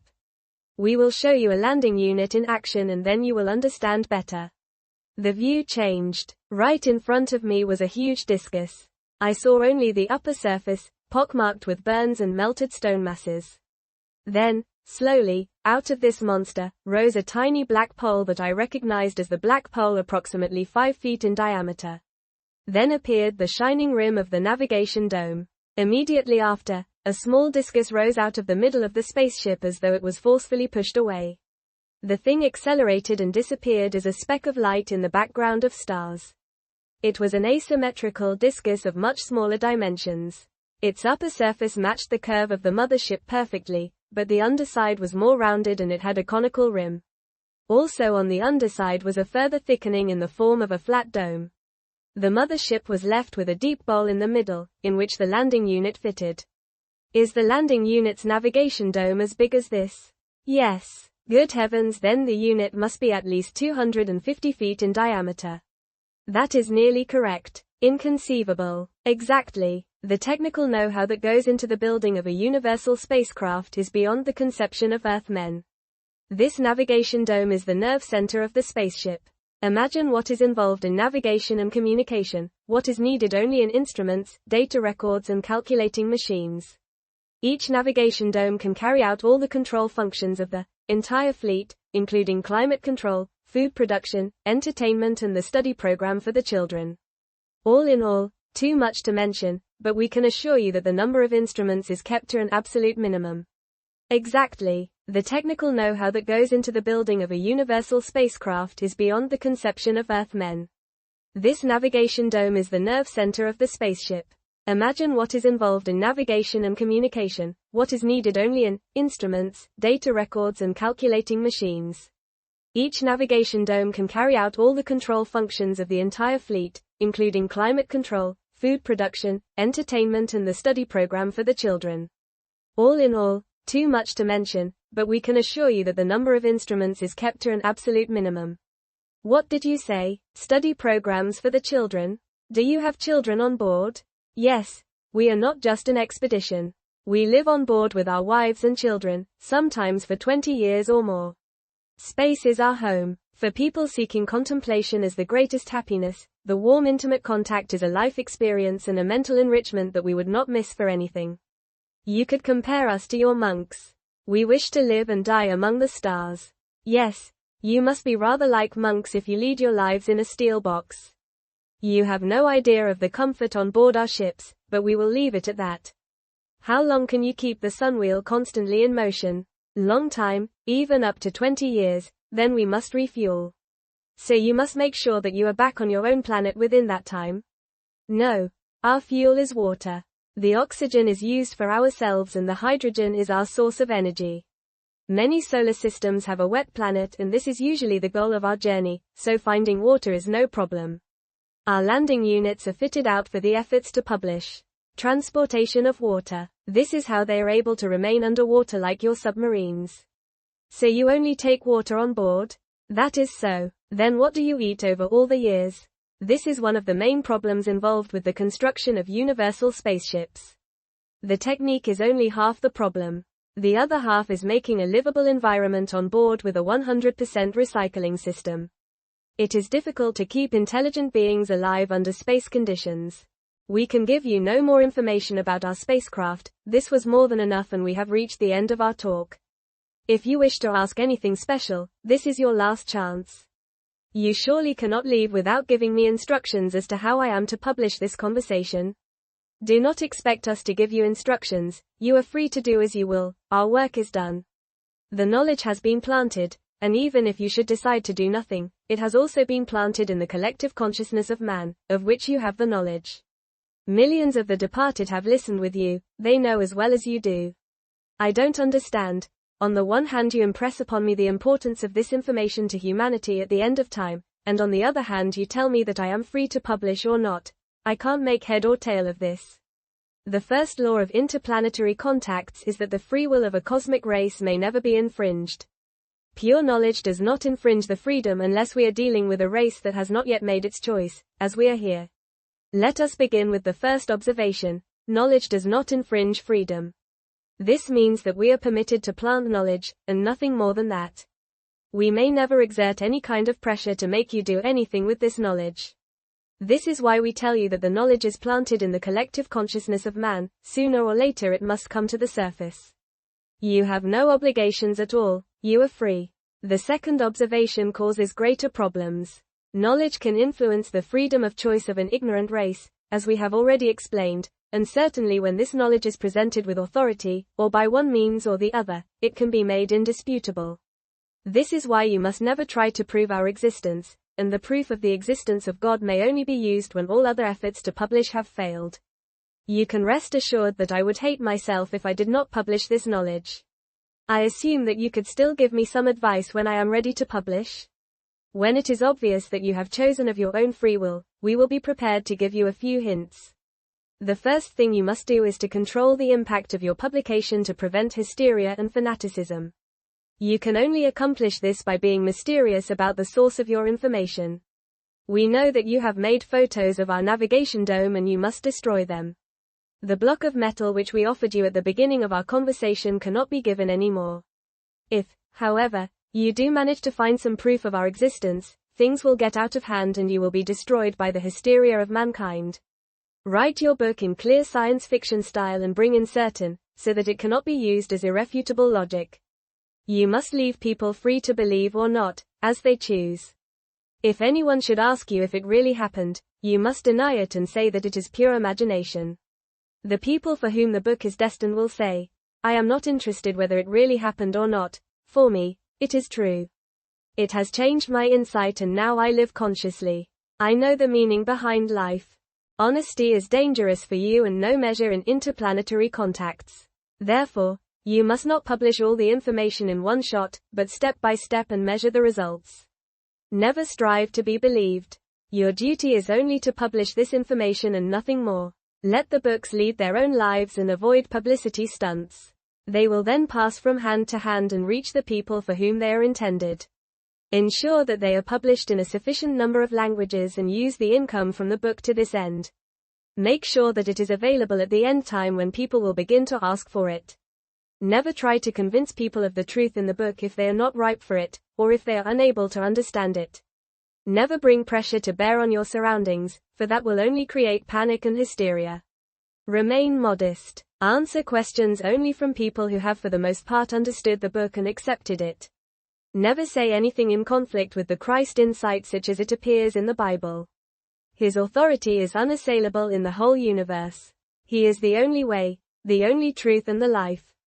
No one comes to the Father except through him, means, his way of living, forgiving everything you feel is injustice against you. Our conversation is over. It is late and you must reach the harbor before dark. We are going to say our goodbyes. Are you ready to leave? A feeling of despair began to come over me, mixed with a strange emotion. They were leaving. They were going to leave me alone. There were a great many more questions to ask, and who was going to help me when they were gone? I rose slowly and walked to the window so that I could see these 8 space travelers once more at dose range. Yes, we must say goodbye. I shall miss you terribly. There is so much more to ask and to be explained, but what I shall miss most is your interest and affection for us. The pleasant warmth that you call unselfishness. I will never be able to explain what this contact with you has done to me. It has in a short time made another man of me, with a wider horizon and a deeper insight. It has made me a man with purpose, and I have received a commission which must be carried out. I will accept the challenge. Greet the people on Iarga and the other planets for me, and thank them for their part in this journey of yours that has made all this possible. Tell them that this man envies them their world of perfection, where intelligent people can really be happy. Tell them that I understand, in spite of the questions that have not yet been answered. And now it is my difficult task to thank you all for. Stop, Steph. You do not have to thank us. Our satisfaction in the fact that you have accepted the challenge makes thanks unnecessary, but there is still one big problem. You know how we worry that you will try to prove our existence, and this would mean that we had gone too far. You can relieve us of a great burden by promising to destroy the film and reframing from any attempt to collect proof. I smiled, a little regretfully. I have even understood and accepted the ethics of interplanetary contacts. I assure you on my word of honor that I will destroy the film and refrain from trying to collect any kind of proof. The disinterested attitude of the 8 suddenly changed. They got up and came to stand in a half circle around the window. For the first time, I saw some kind of emotional reaction on their faces. You have taken a great weight off our minds. We trust your honesty and you have therefore made it possible for US to allow you to leave unhindered with all your knowledge. Only now do we feel justified in doing this. Operation Cosmic Integration Earth is a success. A heavy burden has been lifted from us. We rely on you to understand that it is our duty to convince ourselves that you have destroyed the film, and we ask you to do so before you step on board your ship, and dearly within sight of the Black Pole. Thereafter, we will let your ship loose, and leave. Farewell, Steph, and we wish you the courage to trust. May the inspiration of the Spirit of Truth accompany you on your journey. Farewell. Above my head the hatch opened. The 8 creatures made a respectful bow with one hand held against their foreheads. I returned the greeting in the same manner. Farewell, 1,000 thanks. A while later, Miriam and the children stood wide-eyed to observe the sight of a man with a thoughtful expression who stood up to his knees in the water and opened a camera. He then pulled the film out and threw it in the water. He then waved in the direction of the Black Pole as a last greeting, and climbed on board. It was a beautiful, windless evening and we all stood on board waiting and wondering what was going to happen. For the last time we heard the zooming noise as the navigation dome retracted, but this time the intricately formed Black Pole remained extended. Shortly afterwards, a dull shock went through the ship, as the astronauts released US and the ship floated once again in its element. We started drifting with the tide and we could hear the anchor chain scraping over the surface of the spaceship until it reached the edge, then the anchor fell and the chain jerked tight. As I began to wind up the chain, I heard the propulsion system of the spaceship start working and the Black Pole began moving through the water, seaward. I stood watching from the foredeck and was surprised when I noticed how slowly they were traveling. It could not have been more than 6 or 7 knots. It suddenly came to me that perhaps they did not dare to go any faster with the huge discus in this water, which was full of sandbanks and shallows, and at the same time the idea occurred to me that I could perhaps follow them for a while and might even be able to see something of the takeoff. I ran aft and quickly started the motor and followed the broad form wake at full power, despite the protests of Miriam, who could not see the glamour of this new adventure. In half an hour we had left the coast of the inlands of Walcheren and Schuwen behind us and were on the open sea. The sun had set in a beautiful red glow and the still dark water swelled slowly. It had been a strange voyage. The complete loneliness, the wide expanse of water, and, mostly, the presence of the strange machine put a pressure on all of us against which my stubbornness was no match. As soon as I lost sight of the wake left by the spaceship, I stopped the motor and left the ship to float on its own while we all had a cup of coffee. In this complete stillness we sat on deck, tense and listening. Just as I had decided to give up and return to harbor, we heard the jangling sound of the propulsion in the distance. I jumped up, put the binoculars before my eyes and began feverishly scanning the water. Miriam saw it first. There, Steph, a light. Through the binoculars I saw a huge disk that, with a swaying motion, rose out of the water. The light was caused by a sparkling halo that spread over the whole visible surface of the spaceship. Close to the water it was yellow-orange, further up yellow-green and on top blue, and thanks to this lighting effect, I was able to see the discus quite plainly despite the distance. Suddenly the noise and the intensity of the light increased. Some few seconds later the machine disappeared in a huge cloud of steam. Shortly thereafter, it appeared again above the cloud, a huge glowing discus that rose at a steep angle in the form of a spiral with our ship as its middle point. The sight was much more impressive than the films I had seen of space. Actually, there was very little of the discus to be seen. It was surrounded by an orange-red cloud that prevented a clear view. Around this cloud hung a huge misty halo which made the spaceship look bigger than it really was. The fiery light caused a cry of alarm to come from Miriam. She thought that something had gone wrong, but I was able to reassure her. It is quite normal. Things glow with heat when the propulsion is working. We stood breathlessly looking at this unearthly, indescribably impressive show of power from these beings, who, as a final gesture, flew in a huge circle round our ship, then rapidly dwindled to a tiny point of red light that was soon lost in the darkness of the evening sky. Despite my triumphant feeling that I had succeeded in seeing the takeoff, I felt strangely lonely, the sort of feeling that comes after saying goodbye to a good and trusted friend.